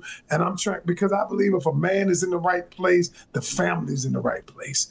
I believe we can grow like that. So I will reach out to you and see how we can collaborate or anything like that. I want to say to you guys, the highly initiated crew, you guys, y'all know, Tyshawn and Ryan, you guys are really examples. You're examples of what this thing looks like, business. It ain't never perfect. It's about a grind. It's about believing in something bigger than yourselves. I've seen y'all grow. I've grown right beside you. Yep. And I want to just commend you. You had 1,000 people, over 1,000 people just enjoying what you do, the gift you bring to the world. Keep bringing this gift to the world, and don't let the enemy make you think that it's not good enough. The imposter syndrome. He tried to make me think recently that what I do is not enough, but it is. It is, man. And so I thank you. And y'all know, anytime y'all ever need me, I believe I've been on here more than anybody else. Now, this right here took me over. Right. I would say you probably definitely so. Top five. Definitely top five. Absolutely. Could possibly be top three. Yeah. Absolutely. Yeah. It's been 6 times. So I don't know you might be number. You might be number one. I told you I count that. I count y'all because I'm 6 times, bro. 6 times. So that's all I say. That's why I call me that. We're gonna verify that, but I think you might be 6. I think 6 is probably number one. Yeah, 6 might be if it. If it ain't tied, you number one, Coach Ken. Exactly. We're gonna go ahead. We're gonna do a little tally mark on that tomorrow. Y'all do the tally mark. Wow, that's crazy. You know what I'm gonna say? If I don't come out and say it's rigged. No, we really appreciate y'all fellas, man. Y'all dropped a lot of game tonight. Guys, Teach the Game Thursday, 7 p.m. I'm gonna read a couple super chats. Shout out to Practitioner Her. Closed mouths don't get fed. Communicate your needs and expectations. Lots of women lose out because of unspoken expectations. Absolutely. And shout out to Slave of Christ, man. Slave of Christ just is just he's got the cash. Listen, Slave, you need to let the ladies know if you're single or not, because he's dropping bands up in here. Says, so you was dating a married man, next caller, and you want advice on not feeling the thirst about a married man, next caller. See, this thing, Slave. Save that for Tuesday, okay, Slave? Yeah. Well, listen, but you know what's crazy? That's what happened. Like, when you get people to actually be brutally honest about their situation, if you not quite ready for it, and even if you are ready for it, it will be abrasive to you. You will have that judgment come out of you. Right. But that's how I know. I don't think that's a bad thing. I think that's how we know we're doing the right thing and people are actually being honest about their situation. That's 100%. And that's going to happen, which is why we are 1,000% open to y'all being anonymous, because we want it to be real and we just know how it's going to get. And we want you to still be real regardless of whatever comes with that. Exactly. Because what y'all got to realize is everybody that's bold enough to come up on here, your question that you have is about to save tens of thousands of lives. Mm-hmm. You got to understand, these videos, they reach well beyond just yourself. And the knowledge is not just for you. Ain't nothing new under the sun.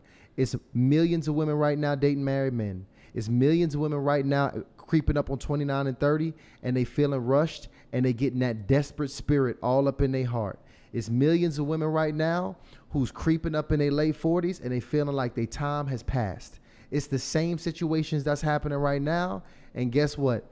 It's new babies being born in this earth, and they about to run into them same damn situations, y'all. That's a fact. It keeps happening in cycles. So thank you for everybody that's bold enough to come up on here. And for everybody that missed it, I want y'all to know something very special, and I keep announcing it because we don't do it, and we doing it now. So many of y'all ask us throughout the year to teach y'all, help y'all grow as creators, because y'all see what we do. Y'all see how serious and how we do everything with intent and strategy. We don't do nothing by accident. If y'all want to go ahead and get coached directly by Ryan and Ty, the application is below if you want to grow a YouTube channel. I know that thing is difficult. Sometimes you feel hard, you feel stuck, you don't know where to start. Go ahead and click it. Only 10 people. If you qualify, our team will reach out. This is something that we're doing to launch out into 2026 the right way. It will not last forever. We're going to start, we're going to stop, because listen, we actually do the business. We don't teach it, but we're going to do it here moving into this Q4. So take advantage of that, family. We absolutely love everybody that tuned in. Facts. Let us know your thoughts of the episode in the comments. Let me know what you think about Teach the Game Thursdays. And if you don't know, we also got Harley in Love on Tuesday nights. But yes, y'all hear the sound. We wrapping up out of here. We about to get up out of here. Make sure you subscribe to Hardly Initiated before we get up out of here. But y'all already know how we do it. Hardly Initiated. We are out.